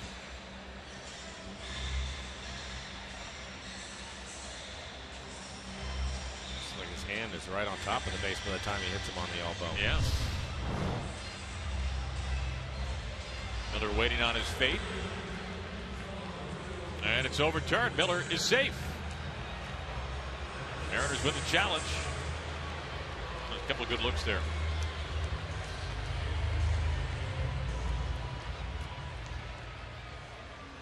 It's interesting trying to make a decision on whether you're going to run or not run, because you mentioned the numbers with Conger. They're not good, but Keuchel does a pretty good job of holding runners. It's only the fourth steal that Keuchel's allowed this year.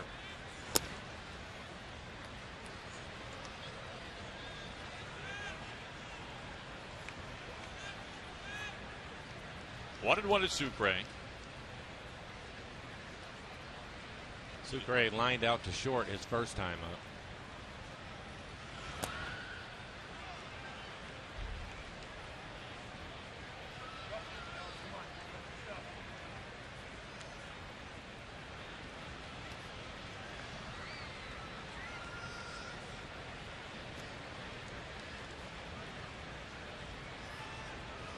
Keuchel 39 pitches over the first 3 innings, 27 in the fourth.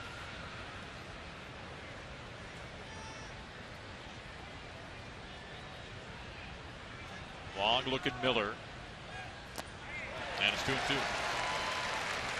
When you talk about his pitch count and trying to get him out of the game, that's always a good idea, but I really like to get him out of the game a little bit early. Because if you look at it in the bullpen for the Astros, a couple of guys that have pitched well lately has been Harris, really all year, and Gregerson. Well, to call this an improved Astros bullpen would be an extreme understatement. Full count to Jesus.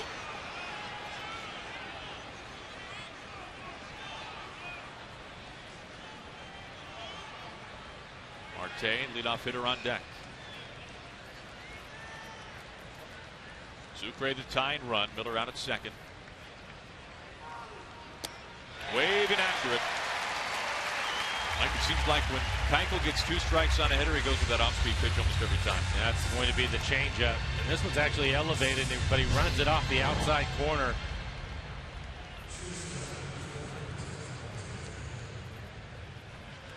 Like most pitchers that rely on their command, they will not give in to hitters and just throw you a fastball in the middle of the plate. He knows his fastball at 90 isn't good enough. Marte has struck out twice. Both times it's been on the changeup.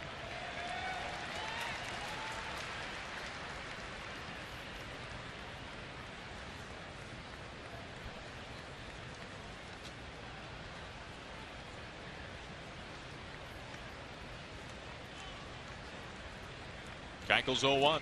Makes it 0-2.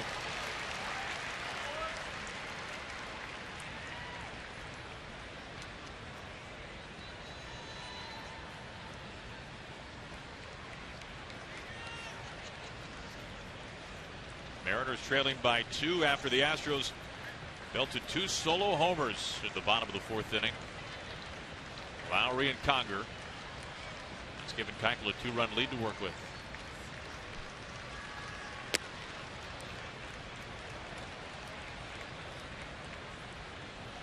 And if you're going to face Keuchel, you don't want to see him here. 11-0 at home. A 1.35 ERA in his home ballpark. That's the best in the majors.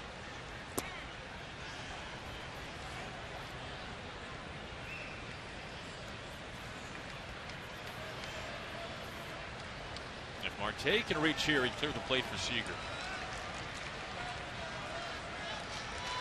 Miller the base hit in the steal. Gets away from Conger, and Miller easily takes third base. That's only the 2nd wild pitch this year for Keuchel. Take a look at it. Looks like a breaking ball. It is. It's a slider. Seems that the Mariners really made him work here. A lot of 3-2 counts here in the last couple of innings. It's back-to-back hitters with the 3-ball count. And it gets Marte for the 3rd time. Keuchel with 7 strikeouts, and Miller left stranded at third base.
Chances to win exciting prizes. We'll be posting questions and want to hear from you, so be sure to watch and follow us on Twitter at RootSports_NW. For giveaway rules, just visit us at rootsports.com. Well, tomorrow, as we take a look at our CenturyLink What's Next, Game 2 against the Astros, our coverage begins at 4:30. It'll be Elias versus Feldman. The series wraps up on Wednesday with Taijuan Walker against Scott Kazmir.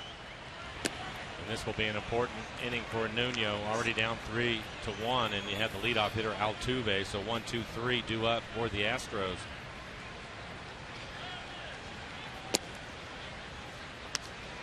One and one.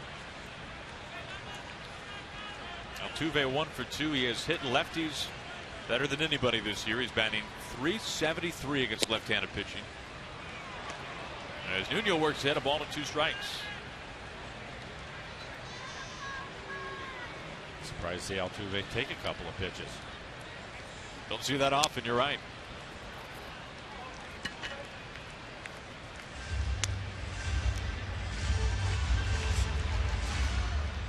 Altuve an all-star this year once again.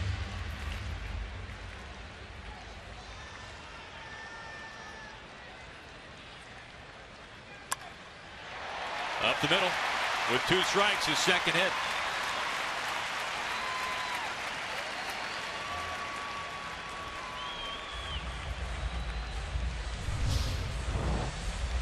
And he gets an off-speed pitch, breaking ball, tried to bounce it, probably would have hit the dirt. Aren't you saying something earlier, Mike, about Altuve being a good bat ball hitter? He is. He's telling you, he's one of the best. That's the reason why he likes to be aggressive.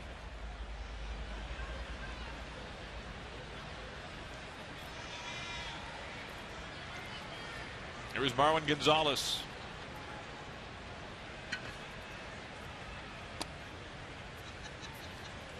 Gonzalez, the man who went down in the history books, the man who broke up the perfect game from Yu Darvish with 2 outs in the 9th inning a couple of years ago.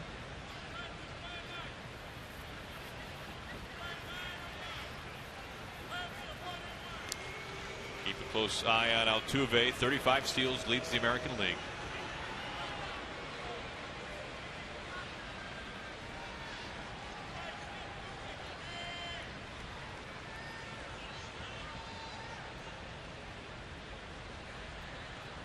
Gonzalez walked and scored in the first game home on the sac fly by Gaddis. As a pitch out here, keep an eye on Altuve.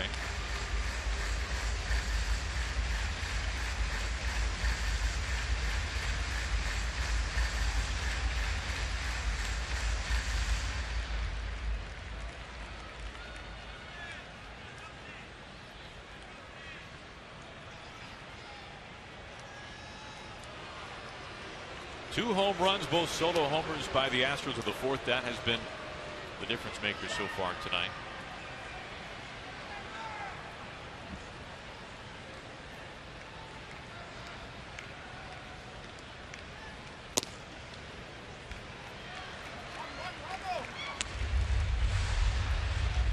Astros coming off a 3-3 road trip against the Yankees and also against the Twins. Their last homestand was a memorable one, to say the least. They went 7-3, and of those 7 wins, 4 were of the walk-off variety. 2 of their wins came against Zach Greinke and Clayton Kershaw, as they had interleague play against the Dodgers. And one of their wins was the no-hitter spun by Mike Fiers. Ended up sweeping the Dodgers. Took some pretty good momentum out of the road. Pretty good changeup down and away from Nuno. We'll see if he'll come back with it again.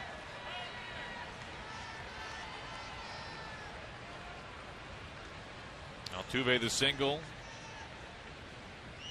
demanding a lot of attention. To Miller, back to the hill, and Miller tracks it down. Out number 1, Altuve has to stay put. Well, this is one of the things we've talked about with Brad. He's such a good athlete. A little more experience. He'll learn to just turn and run. You can see him keeping his eye on the ball the entire way. Austin Jackson probably turns, runs to a spot, and picks it back up. And Brad will eventually get to that point. And with Austin Jackson being traded today, no longer around, he's probably going to get a lot of time out in center field. You get an idea of his speed.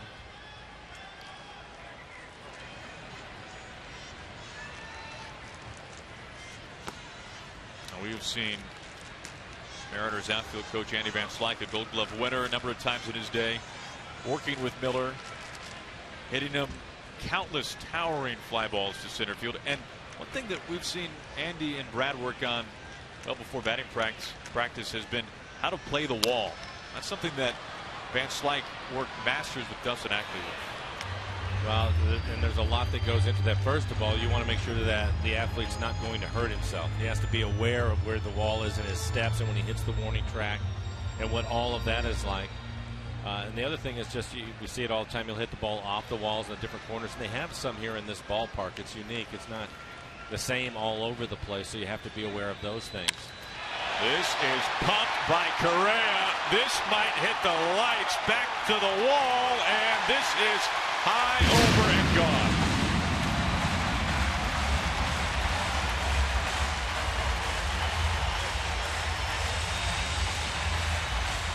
Third home run tonight by the Astros. They lead it by 4.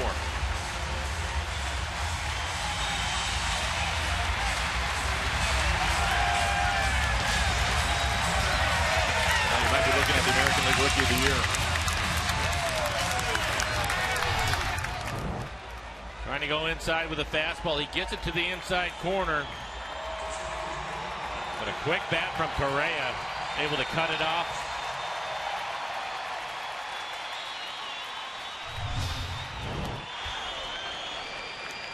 Now Gaddis trying to match the feet there of Correa. Big swing and a foul back.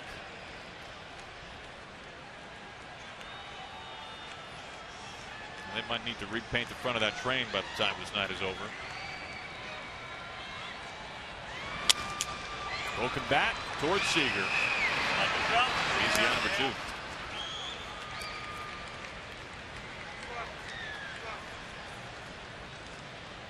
As we see the replay of that, we just saw that home run. This doesn't happen often. It went over the tracks. It hit the windows and bounced back onto the field of play. Yeah. Yes.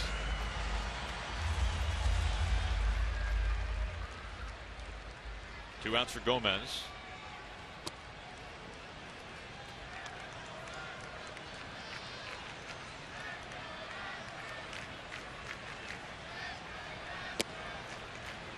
Nuno now at 91 pitches. Nobody getting loose in the Mariner pen.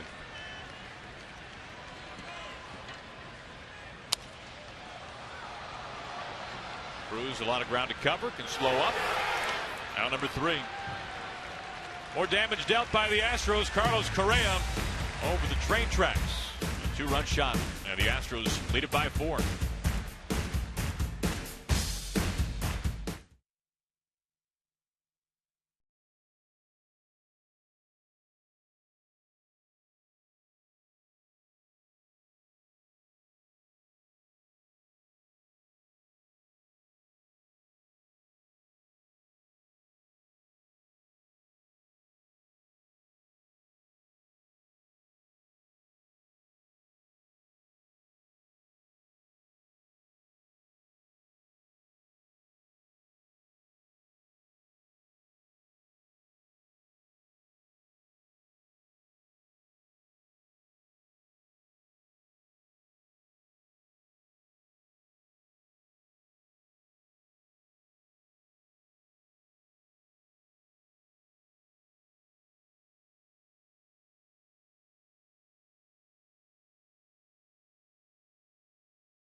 Fish Casino big catch, and we've talked a number of times all year, Mike, about the accurate arm of Seager. This an off-balance throw, and it's right on the money. Well, it's off balance, and you can see Marisnik, the base runner, getting in the way. So Kyle able to throw it over the top of his head, and an easy play for Sucre to catch it and run him down and put the tag on it. Fine play by Kyle.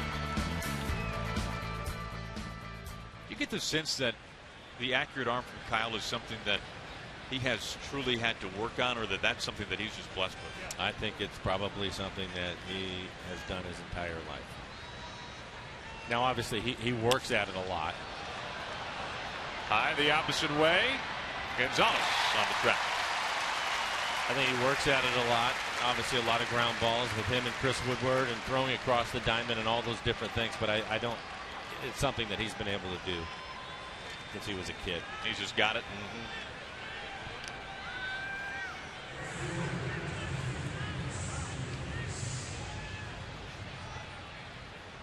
That's a rare fly ball out. Some Montero fly out to right field in the 5th. That's been about it in terms of outs through the air. Almost everything's been a strikeout or a ground ball out.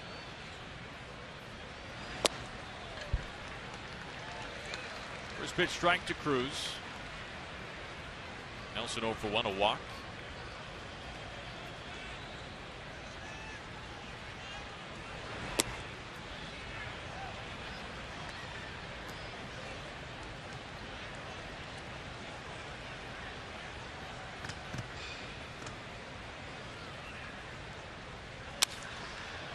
Base hit for Nelson Cruz. He's aboard for the second time.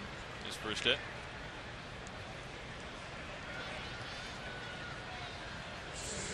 That brings in Cano. Well, the Mariners and EQC salute the men and women of the armed forces with a discount all season long. Members of the military receive 10% off select main, terrace, and view level seats. Just simply show your military ID at the Safeco Field box office to secure your savings. One out, one on, and the smoke still lingering after they shot off. Fireworks indoors, never really a great idea, but they get away with it pretty well here in Houston. As the Astros have homered now 3 times tonight, and the latest by Correa, leaving that vapor afterwards.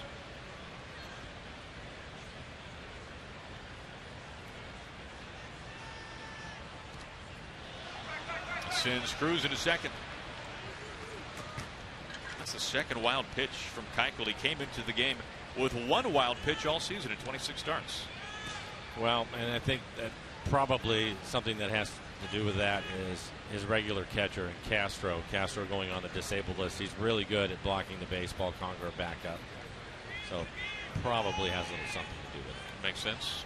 AJ Hinch, a former catcher. First year manager for the Astros.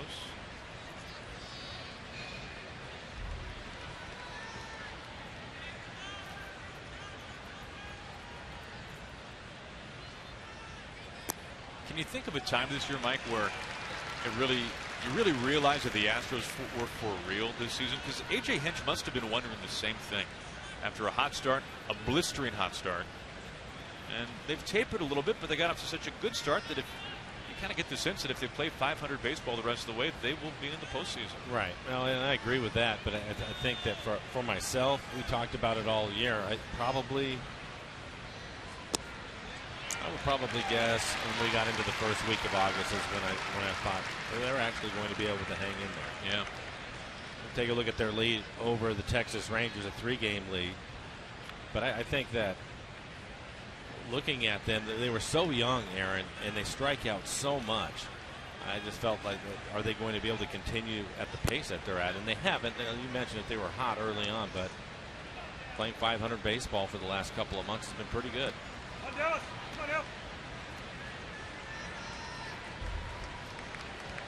Maybe most surprising is the way that the Astros are winning, which has been with their pitching. If you look at just the span of time since these two teams played each other, and it's been a long time. It's been 60 games since the Mariners and the Astros have met up. Backhand stab. Lowry across the grass for round number 2. But if you look at that range in time of 60 games, the Mariners are hitting 20 points higher than the Astros in those 60 games. They've actually hit more home runs than the Astros since the last time they met. They've actually struck out more, which is surprising with how much the Astros strike out. And they're averaging about a half a run more per game. The Mariners averaging almost 4.5 runs per game in the 60 games since seeing Houston. The difference, the pitching, 2 earned runs less on the ERA as a team for the Astros than what the Mariners have. Yeah, and you mentioned the half a run, and the Mariners averaging 4.5 runs over the last couple months. That's a big jump for them because they were below 3.5. So they've been really swinging the bats well. I suppose that is a positive if it can keep close to that pace over the final month of the year. For as frustrating as this season has been for that man, the one good thing is that his offense is on pace to end the year doing what was his goal to start the year, and that is to average 4 runs a game. Just got to shore up the pitching, which is the last thing you'd think you'd be saying. Well, you're right, and the biggest part of that is you have to basically rebuild that bullpen. Maybe that's the last thing you thought you'd be saying. That is, you're right. With how good they were last year, one of the best bullpens in baseball. Ball to 2 strikes to Goody, 2 outs and Cruz at second base. Single and a wild pitch.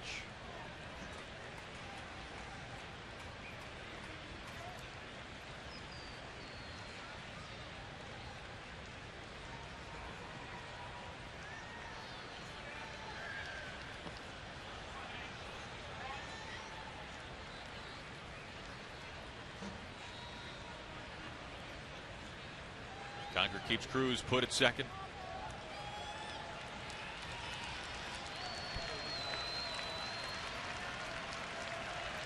Keuchel tonight with 7 strikeouts. Almost all of them on the changeup. 2 balls and 2 strikes to Gutierrez.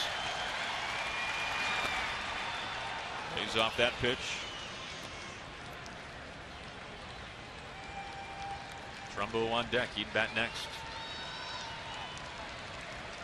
He is responsible for the 1 run for the Mariners, a solo home run in the 2nd inning.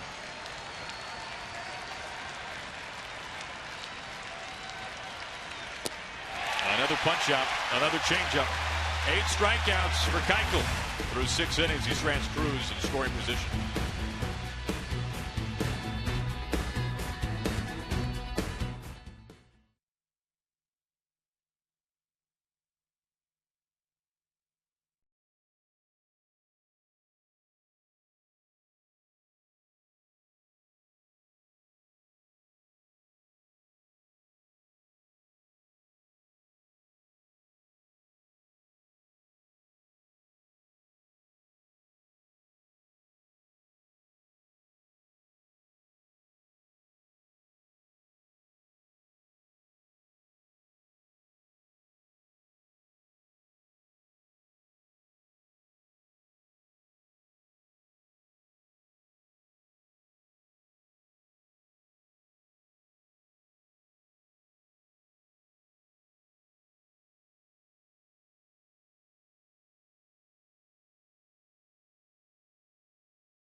Is brought to you by Jack in the Box.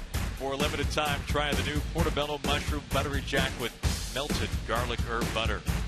By Geico, 15 minutes could save you 15% or more on car insurance. By Money Tree, proud to make a donation to Mariners Care for every Mariners win. And by CenturyLink, your link to what's next. Shot outside of Minute Maid Park. Here's Jed Lowry to begin things. Lowry, a home run to right field back in the 4th inning. That snapped an 0 for 28 slump for Lowry. With the Astros' 3 home runs tonight, they have now homered in their home ballpark more than any other team in the majors. 1 more than the Blue Jays, who are in action at home at Rogers Center tonight against the Indians. David Price going for the Blue Jays.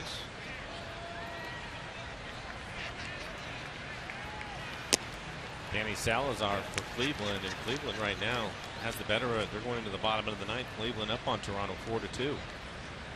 It's a heck of a pitching matchup.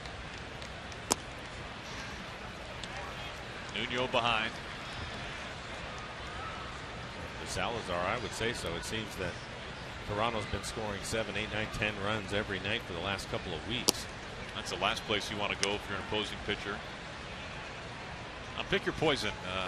You want to go there, or do you want to go to Coors Field, Mike?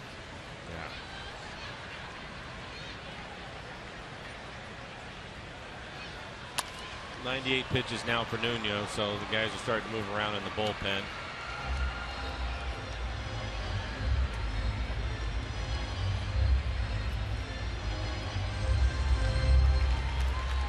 And it looks like it'll be Rob Rasmussen.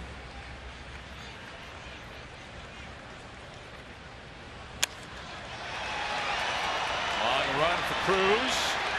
Back to the track. Miller to Karam. Extra bases for Lowry.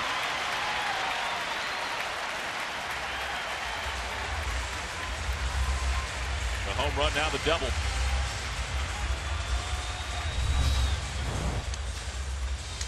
Home run was out to right field. This is right center field, and Nelson just can't get there. Right at the base of the wall, 373 feet away.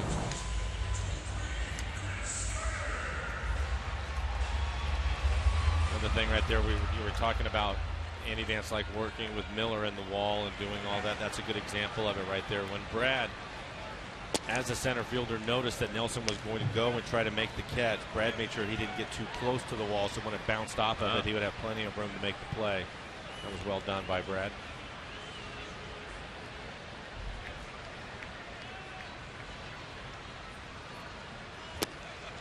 Oh, 2.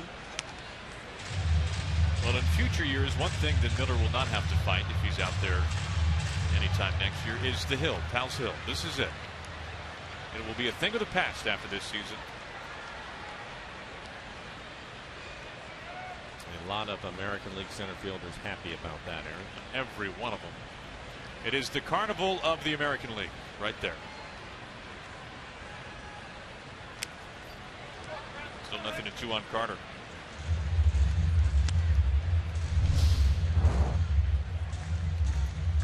Well, this apparently just happened, Mike.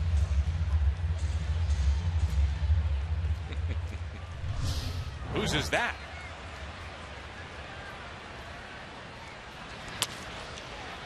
Seager's way. Past him. Lowry into third. I don't see that often.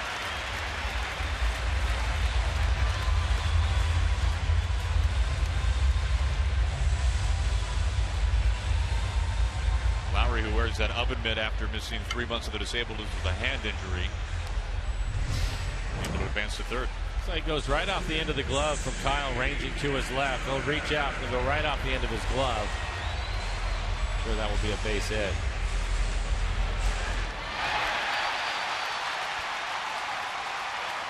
And they have ruled it an error. Wow, tough error. First pitch swinging. Seager picks it right up onto second, onto first. Double play.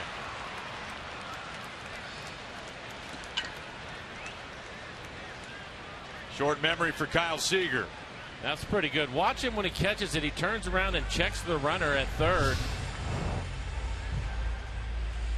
For Lowry, if he sees Kyle go to second right away, he was going to take off, though, but Kyle takes a look at him, knows he has plenty of time and an easy turn for Cano. Take another look at it. He'll turn around, look right at the runner, freeze him, and then go on to second base.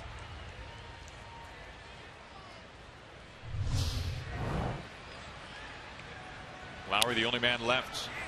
Marisnik, a pop-up. This is Cano's for out number 3. And Lowry left stranded 90 feet from home. We're through 6 innings here in Houston.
The lone Mariners run so far. We take a look at our Seattle City Light power play, and you talk about some power. This is a man's home run, Mike.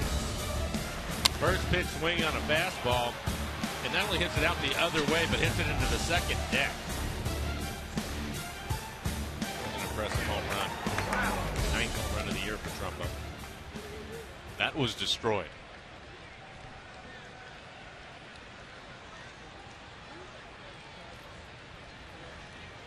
It's Trumbo to begin the top of the 7th.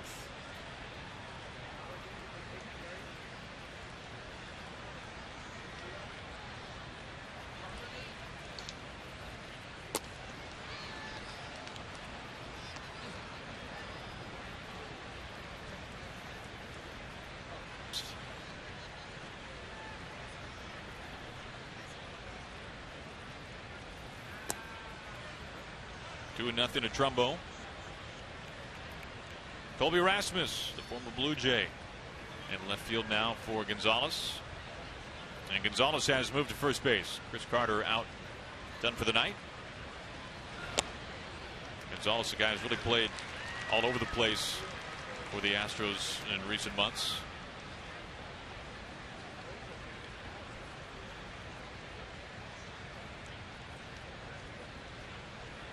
Keuchel now over 100 pitches. His season high is 116. We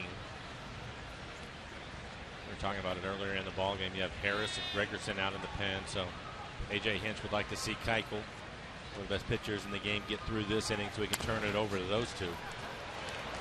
Now, Lloyd's talked about this a number of times this year. Unfortunately, he has not always had the luxury, but when you can get your starter, it might only sound like one inning. If you can get him to go 7 as opposed to 6, how that helps set up your bullpen on any given night, it's a world of difference. It's a world of difference.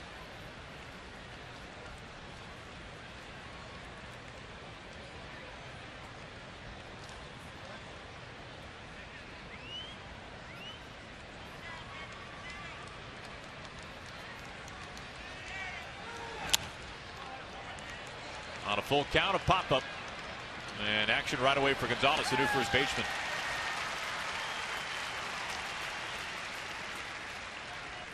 One up, one down, and that'll bring in Montero.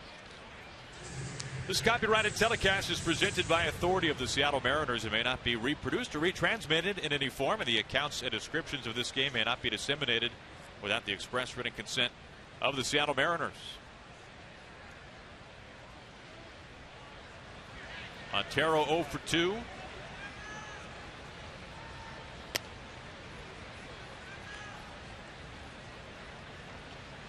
can see activity in the bullpen. Oliver Perez warming up along with Harris. Foul ball there to third.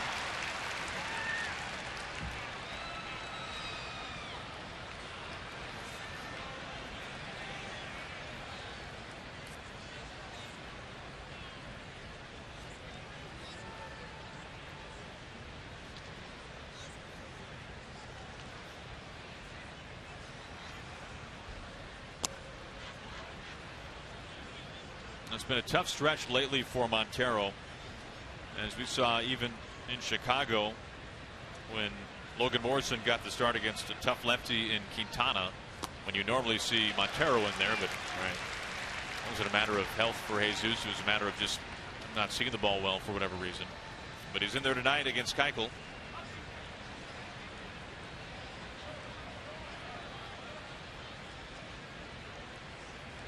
One out, nobody on, 2 balls and 2 strikes to Montero. Right there to Correa. Oh, and a bobble. Picks it up from the knee. And Jesus is safe. It's an error on Correa.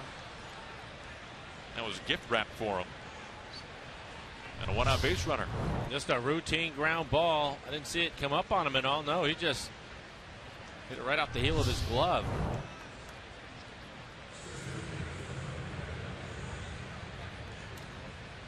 A rare blunder for Correa. For as impressive as he's been with the bat, he's also been very good defensively. We've seen that in the handful of games we've seen Correa playing since being called up. Brad 1 for 2 tonight, had a base hit his last time up. Harrison Perez still warming up. It's interesting. We talked about Keuchel against left-handers, and lefties hitting just a little bit over 130 against him. And all three lefties in the lineup for the Mariners have a base hit. Miller has a hit, Seager and Cano. Now, based on what he has done in 26 starts, it is pretty impressive. He's the best pitcher against lefties in baseball.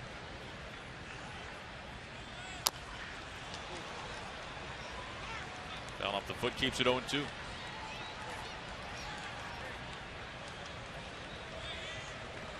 And as Keuchel works here into the 7th, this makes for 38 consecutive games where he's gone at least 6 innings. That's the longest active streak in the major leagues.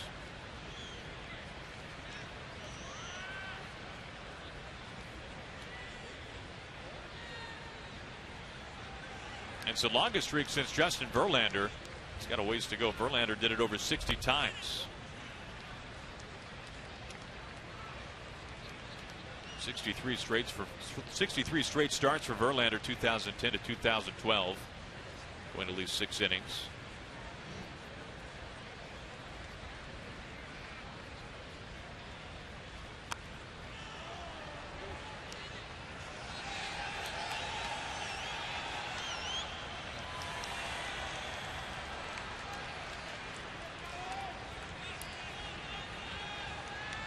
.115 pitches now for Keuchel. It's been interesting watching him tonight. He throws his fastball on the year almost 60% of the time, mixing in a cutter and another base hit. So a good night for Brad. And his slider at about 23%. His changeup on the year only around 14%, but he's used his changeup a lot tonight against the Mariners. And AJ Hinch out of the dugout. So that is it for Keuchel. He goes 6 1/3. He exits with 2 on, and Sucre coming up.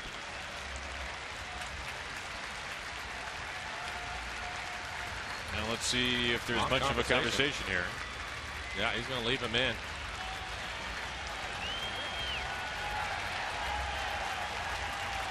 Well, if you're AJ Hinch, even though the pitch count is up there, you know your personnel, and you know that he's 1 pitch away from a ground ball double play in the inning, possibly. And he's been around long enough to where you could probably trust him. He'll tell you the truth and whether he's too tired or not.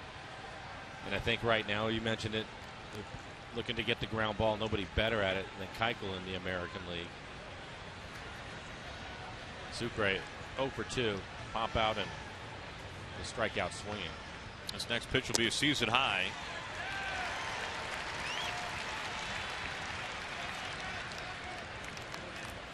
Keuchel in his last start only 88 pitches to go 7 scoreless at Yankee Stadium. With a lot of strikeouts, 9.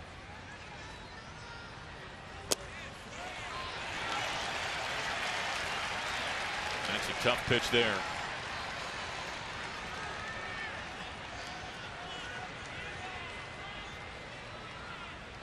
Two on, 1 out, 0-2 to Sucre.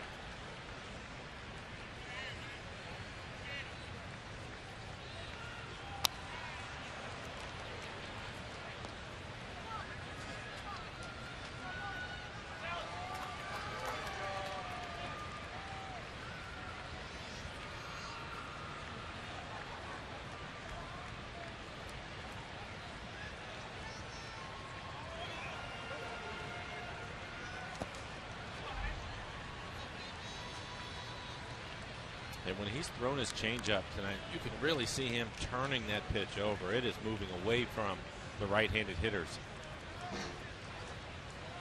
Seen a lot of flailing swings. Yeah.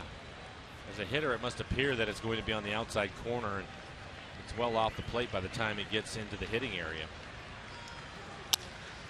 There's a ground ball. Correa, Altuve, and exactly what Keuchel was looking for. Ground ball double play, and that'll take us to the stretch.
consider how Washington's lottery win would change your bucket list.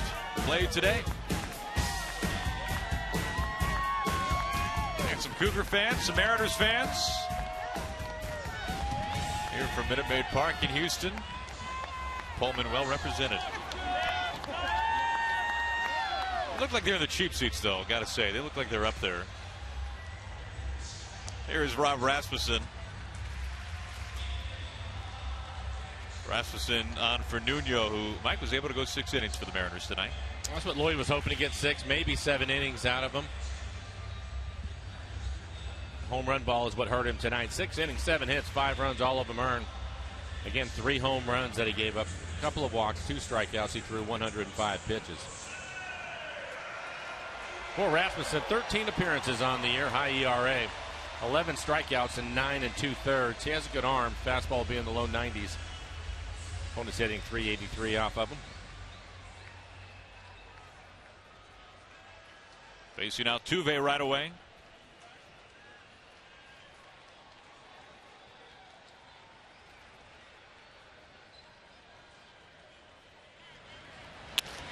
Jumps on the first pitch and make it hit number 3 tonight. Most hits in the American League.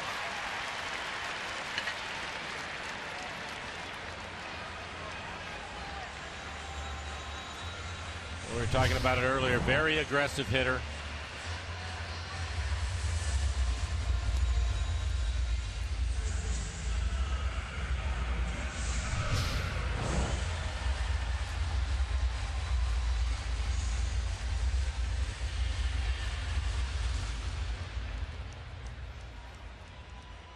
Altuve reaching for the 3rd straight at bat, clearing the plate for Marwin Gonzalez.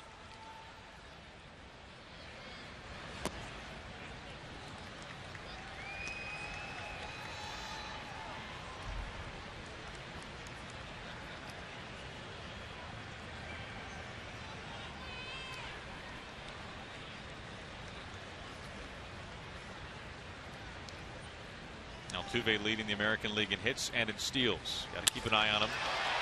Into left field. Well in front of Goody. Back-to-back base hits.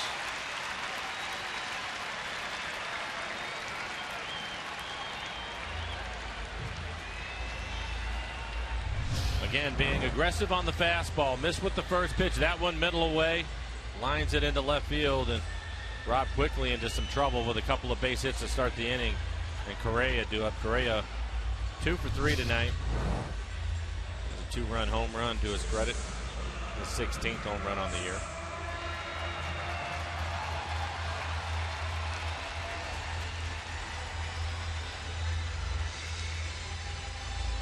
Now, Lloyd was asked about his bullpen earlier today, and really he felt good about his bullpen in terms of what shape it is in after an extra inning game yesterday in Chicago that went 11. We saw Guipe, Rasmussen, Smith, and Rollins. The latter 2 working an inning and 2/3. Hoping the Nuno wins 6. And Rob, at this point, he'll have to change his looks with Altuve at second base. If he falls into any sort of pattern, he'll try to steal third. He's already stolen third in the ball game. He's back in the 3rd inning.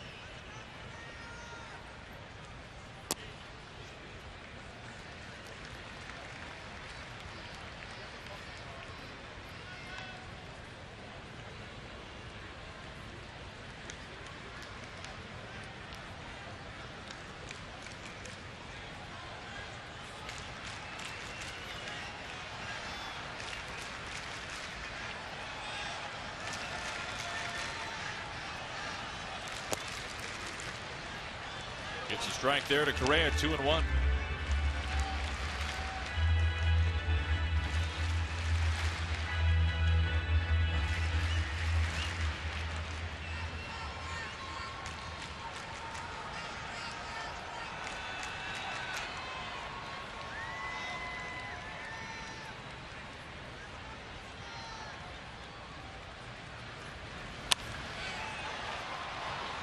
To Cruz. Near the line. Out number 1, and Altuve has to slam on the brakes. 1 out, 2 on for Gaddis. School is back in session, and so are college nights at Safeco Field. Join us for our next event on Saturday, September 12th, where students will enjoy extended happy hour pricing and tickets for only $12. Stop by mariners.com/tickets/college for tickets. Altuve at second, Gonzalez at first, a couple of singles, one out for Evan Gattis.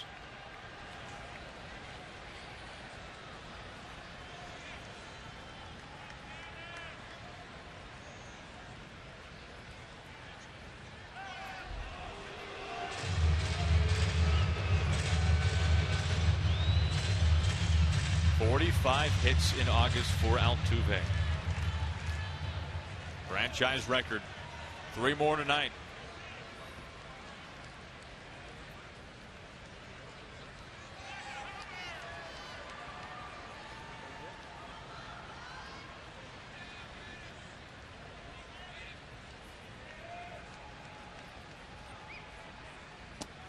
Goes after the first pitch. 0-1.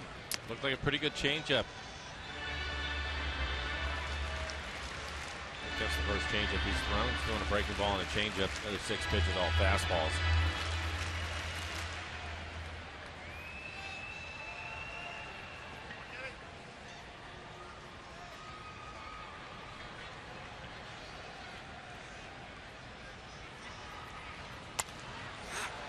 And he gets ahead of Gattis 0-2. It's funny thinking back to the winter when the Astros acquired Gattis and they acquired Colby Rasmus, and a lot of people were left scratching their heads saying, that's a strikeout heavy team that just got 2 guys who strike out a ton. And all of those things have held true, but both moves have worked out very well for the Astros.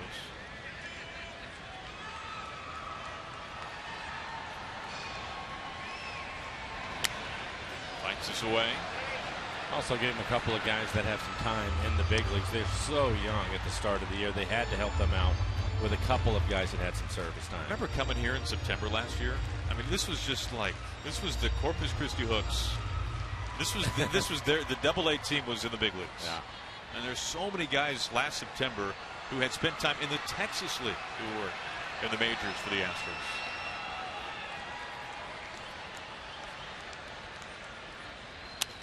Waits back, right center. Nobody's going to get there. Altuve, right on his heels. Gonzalez. Ground rule double will save things. Altuve crosses. 6-1 Astros. Second RBI for Gattis. Altuve has now scored a couple of runs.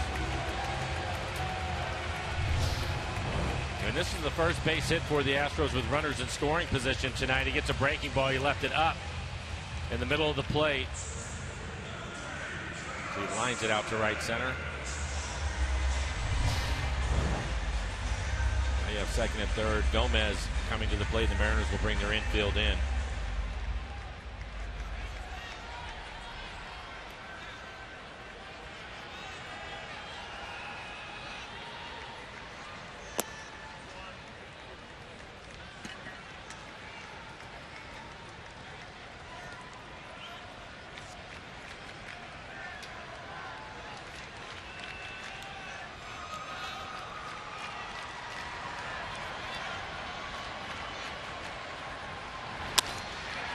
Base hit. Another run in. There's Gonzalez. Astros piling on. Gomez his first hit.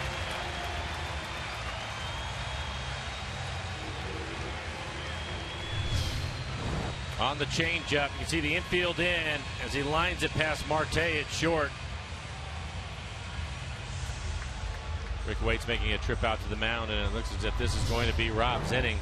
Nobody getting loose in the pen for the Mariners. So the Astros have been 0 for 5 runners in scoring position, now 2 for 2 here in this inning.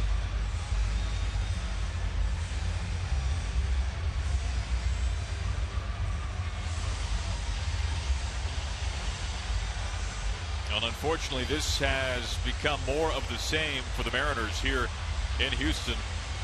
This has just been absolute quicksand. here at Minute Maid Park. You can see the Mariners 1-8.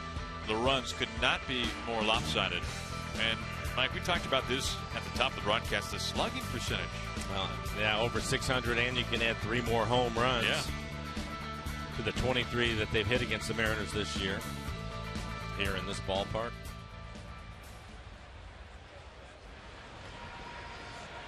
Gaddis with the ground rule double now at third. Gomez the RBI single. 6-run lead now for the Astros. Lowry with a couple of hits in his last 2 at bats, a home run to right and a double in the right center field.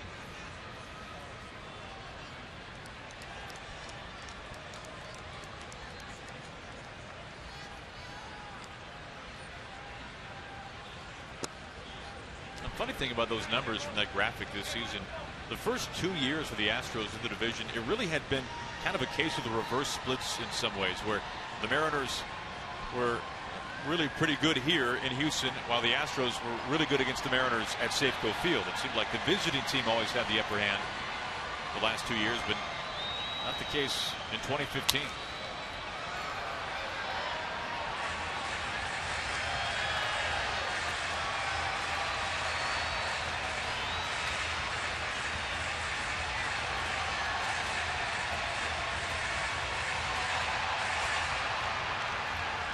One out, 2 on, and 2 in for the Astros here in the bottom of the 7th.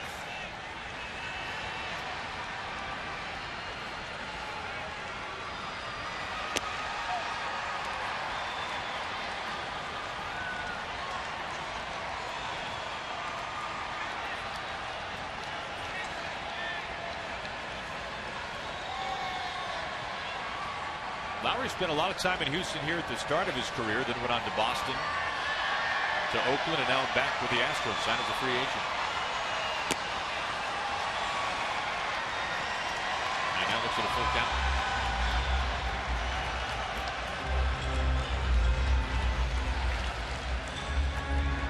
Rasmus getting ready for his first at bat, taking over for Chris Carter.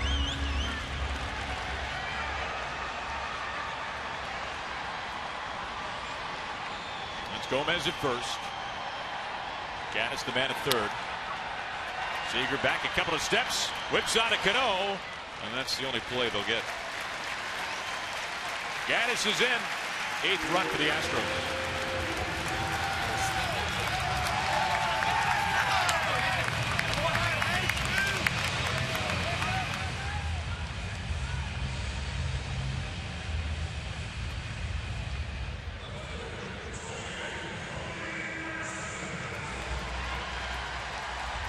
Colby Rasmus came into the game to play defense, going to get his first at bat of the night.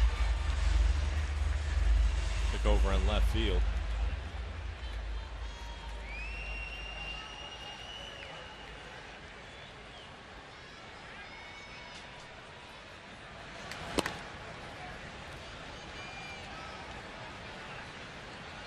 We were talking earlier about the Blue Jays and the first place Blue Jays.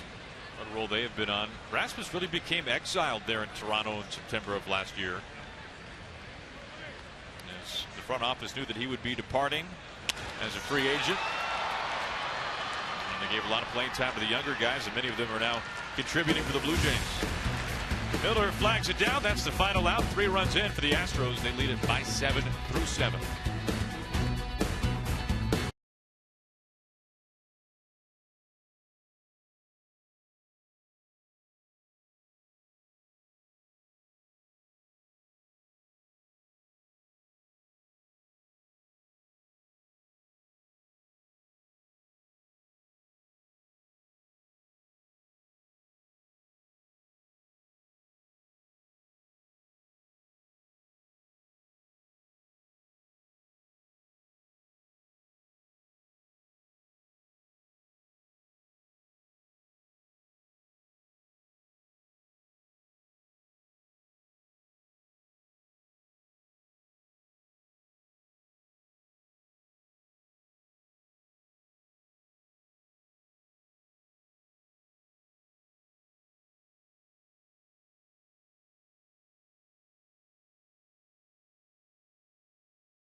It started with a couple of absolute bombs in the fourth inning. First it was Jed Lowry, then it was Hank Conger facing Vidal Nuno. We'll take a look at Lowry's first.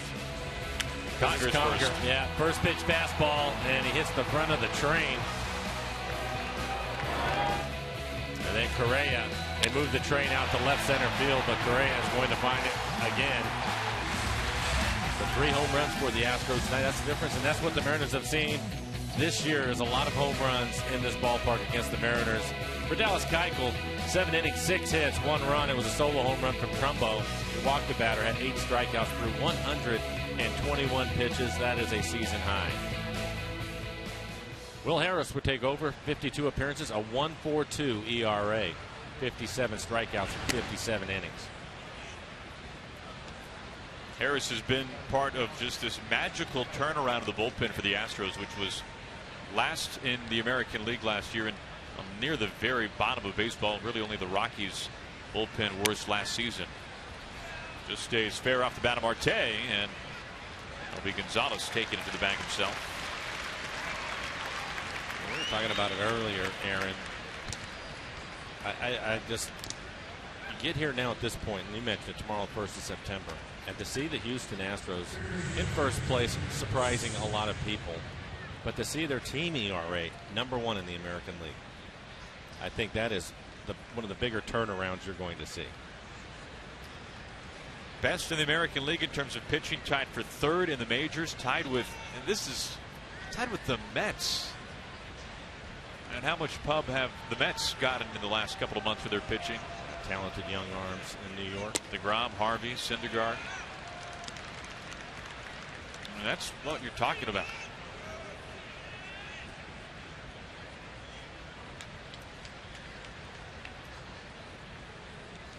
Second best bullpen in the league, 4th in the majors. I think if you talk to a lot of the fans and ask them about the Astros, they're going to talk about them being a team that strikes out a lot, hits a lot of home runs, which is true on both sides. But I doubt anybody would say, hey, they're #1 in ERA. Not a chance. 2nd in fielding.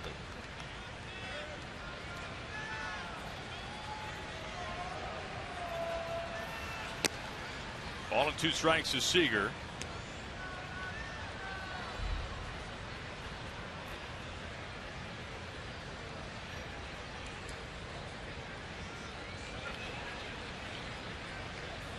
Astros have been the best pitching team in the month of August. Even better than the Cardinals, better than the Blue Jays, who've been pitching very well. Gomez takes care of it.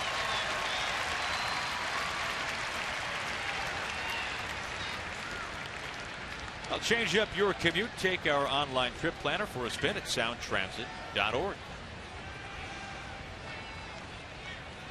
2 up, 2 down. And it brings in Nelson Cruz. Nelson 1 for 2. Ground out to short. And a walk in the 4th inning and a solid base hit into left field his last time up. That was in the 6th.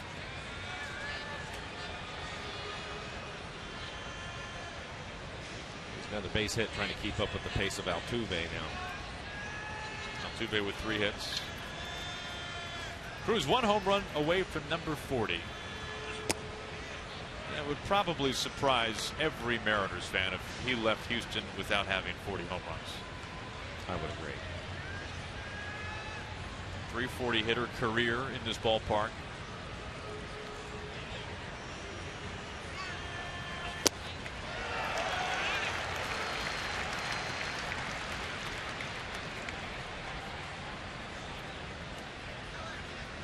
You can see the difference. Wow.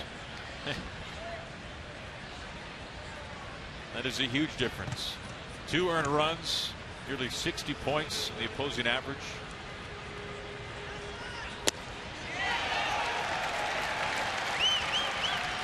Harris has been so good this year. Last 2 years with the Diamondbacks. Year before that when he broke in 2012 with the Rockies. It's his first year in the American League.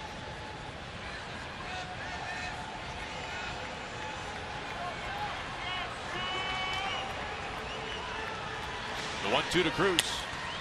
The opposite way. Marisnik not having to move a whole lot. Side sent down in order. And it takes us to the bottom of the 8th inning.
take a look at our T-Mobile Data Strong fan photo of the game here in Game 1 from Houston, Texas, inside Minute Maid Park. Steven tuning in. Thanks for watching here in Game 1 against the Astros, Steven. Look at Mariners fans there as Hank Conger will lead things off in the bottom of the 8th inning. Rasmussen back out after getting roughed around a little bit in the 7th. 3 runs in for the Astros in that inning. They sent 7 to the plate. Conger going to get an opportunity to get some quality playing time over the next couple of weeks. Going to put Jason Castro, their everyday catcher, on the disabled list. So Conger ended up getting the call tonight. 1 for 3 with a home run.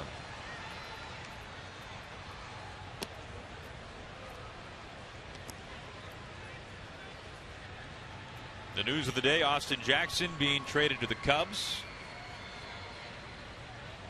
As the Mariners just left Chicago, the Cubs having to make the trip home late last night from Los Angeles. They were on the Sunday night game against the Dodgers. They avoided the sweep at the hands of Los Angeles. Jake Arrieta, the no-hitter.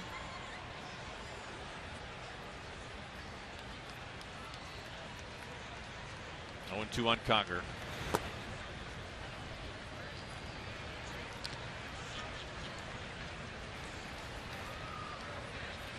Some changes for the Mariners. Trumbo is now in right. Montero, who had been DHing, now at first base. The DH gone as Conger down swinging.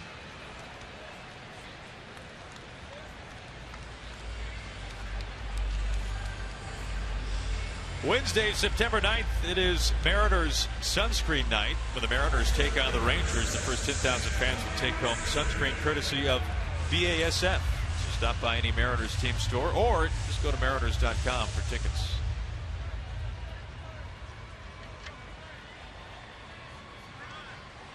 One up, one down. Here's Marisnik.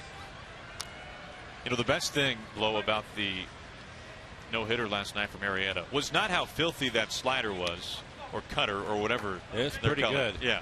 Yeah. But the best part was that it was the perfect timing for another Joe Madden piece of creativity. It was a pajama flight home. All players had to dress in onesies, grown men, adult onesies. So when Jake Arrieta was talking to the media and a lot of national media, he is at the podium, Blow, wearing a onesie for a grown man. What color? You know, it's actually as respectable as one onesie can be for an adult male. It was that. It was kind of this brownish. Okay. It wasn't like Ninja Turtles like some other guys. Gotcha. But it certainly made for a pretty entertaining post-game press conference. Oliver Perez, the left-hander, former Mariner, getting loose in the pen for the Astros. Those themed trips are something that we've learned a lot about over the years with Madden being at Tampa Bay. When we were in Chicago, I said he swung at it. And Marisnik not buying it, but Angel Hernandez, the home plate umpire, saying that it went around. We'll take a look at it. Breaking ball out in front of home plate. And Angel Hernandez said that was far enough, and he called it right away. Fortunately, the ball ricocheted back to Sucre, and he's able to put the tag on him. That'll be another strikeout. 2 strikeouts for Rasmussen in the inning. Hinch came out to have a quick word. And that'll bring up Altuve. 3 for 4 tonight for Altuve.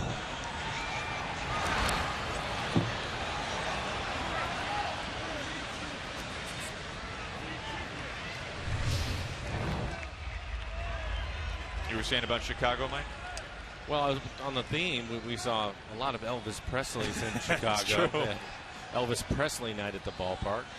I think there was a year that they dressed up as Elvis Presley, but I wouldn't be something that he considers. I wouldn't put anything past him.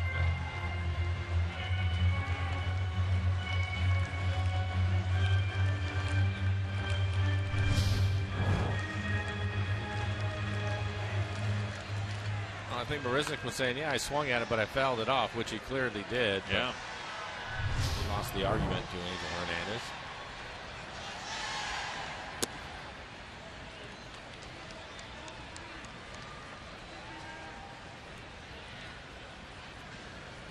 A ball and a strike to Altuve, looking for his 4th hit tonight. Would have made that a little more fun as if he'd have put it in play. Cricket. On the bounce. Very true. Yeah.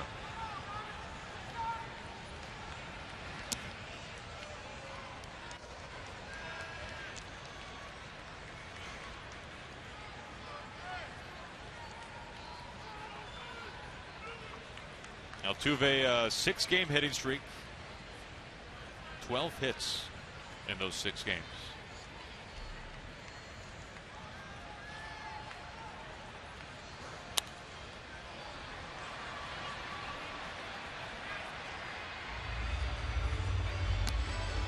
Gonzalez, the man on deck. 2 balls and 2 strikes to Altuve.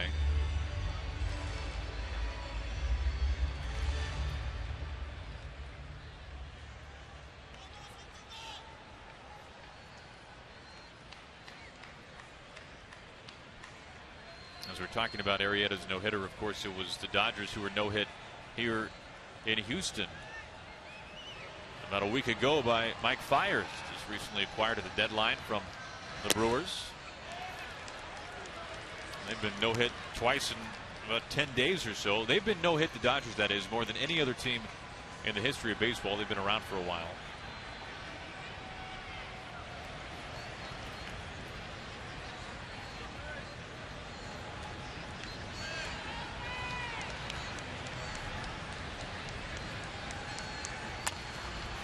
And play to Seager.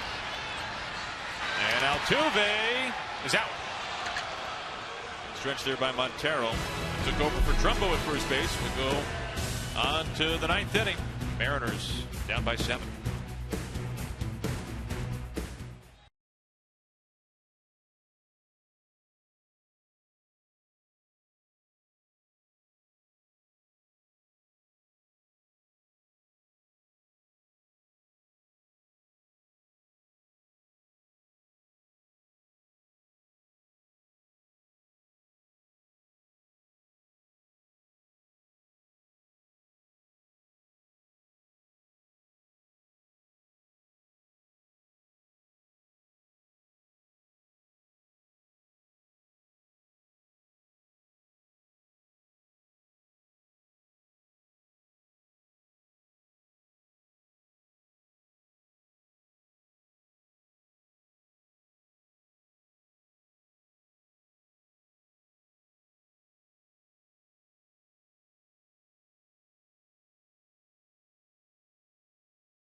Yeah, Brad, you're right about that. It's the former Mariner, Oliver Perez, recently acquired by the Astros. On to work the 9th inning. Only 7 appearances for him. That's 5 strikeouts. He's walked 3 batters, so he's been wild. On to face Cano.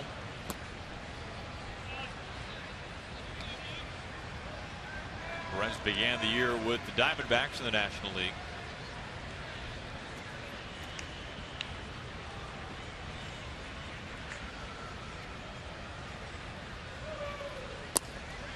He came over to Houston after the July 31st deadline, was acquired after the first week of August. for a minor leaguer for the Astros farm system.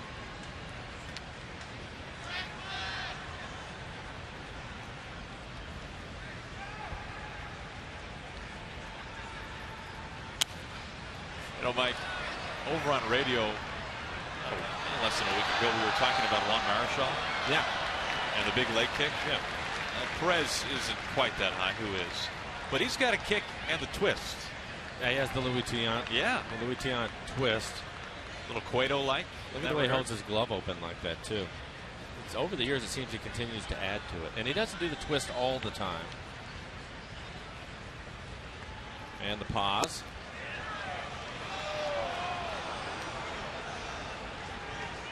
How much does that throw you off as a hitter? If you're expecting, let's say, the twist or the kick, and then he just holds it there for a whole second. Well, it's all timing, and that's what he's trying to do. Hide the ball a little bit and go for some timing, but I don't think it matters. His arm slot's still the same. Pretty good breaking ball right there. Out number one.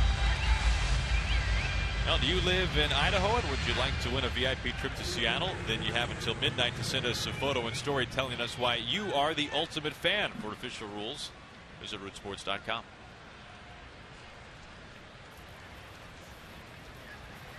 Seems to me that you prefer the big turn as opposed to the pause. Oh, the turn is glorious. Don't tell that to Brad Ausmus, though. He did not like the twist and turn from Cueto not long ago. Talked to the umpires about it, actually. What was the problem? He was essentially talking somewhere along the lines of an illegal delivery with just his overall motion. Like Perez, Cueto doesn't do it all the time. It's something with his shoulders. You'll have to ask Brad about it. He's been doing it for a long time. Exactly. I know that. Gomez has to play it on a hop. Gutierrez, his first hit. Got with one out here in the ninth. Speaking of the Royals, Johnny Gomes being traded to Kansas City earlier today. So Austin Jackson, not the only outfielder. Do not think Ned Yost will be using him in their bullpen. He hopes not. Gomes, who recently pitched in a blowout loss to the Yankees. I think Holland's job is safe there. Well, we have the roster's expanding tomorrow, Aaron. 1st of September. The Rainiers will not be finished till the 7th. Do you expect the Mariners to call up a number of guys, or what do you think? Sure seems like it. Lloyd made it sound like that there's a possibility we see some pitchers tomorrow. Probably another catcher. You'd think so. Maybe an infielder. Probably, now that Austin is gone, an outfielder. One of the delicate balances for really not so much a manager, but a general manager consulting with the farm director and that kind of weave of conversation. A.J. Hinch was talking about this today. For the Astros, all 4 of their affiliates are in the postseason. So for a team like Houston, who every game matters as they're trying to hold on to this 3-game lead in the West, you don't want to call a guy up to have him sit when he can be in the minors and be playing on a daily basis. Not to left field, but this is pulled a lot and a foul ball. But the Mariners in a situation, in a position where they could have a pretty good look at some young players over the final month. Yeah. I was talking to Rick Riz about it on the radio side before the game today. And, you know, if you're a club that has somebody in the minor leagues, for example, a James Jones, you certainly would like to call him up. He may not play a lot, but he can run for you at the end of the game. This is deep towards the warning track. It looked like he just flicked it, but this is high off the wall. That's a home run. And this is gone over the yellow line. So Trumbo, his second home run here in Houston tonight. Mariners still have a ways to go with 1 out in the 9th inning. But he homers off of Perez. His 10th home run of the year. And we'll take a look at out in front of this breaking ball a little bit, but he is so strong. Catches it on the barrel. high fly ball. His second home run of the game. He's driven in all 3 runs for the Mariners. We'll take a look.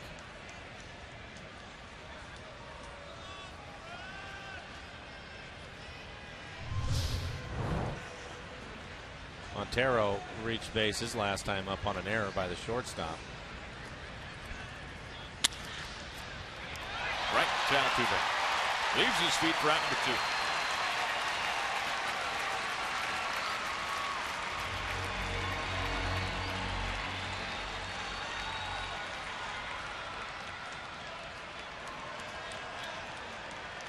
Yeah, Brad Miller going to try to add to his night. 2 for 3 night for Brad. He has a stolen base. Assuming we see Zunino soon, I'll be interested to find out what this has done for him in terms of a chance just to clear his head. Yeah, and I think for Mike, too, we mentioned the Rainiers aren't going to be done until the 7th. Give him a chance to play a little bit more, too. Get some more at-bats. Work on a few things. You mentioned clear his head out, trying to get things going.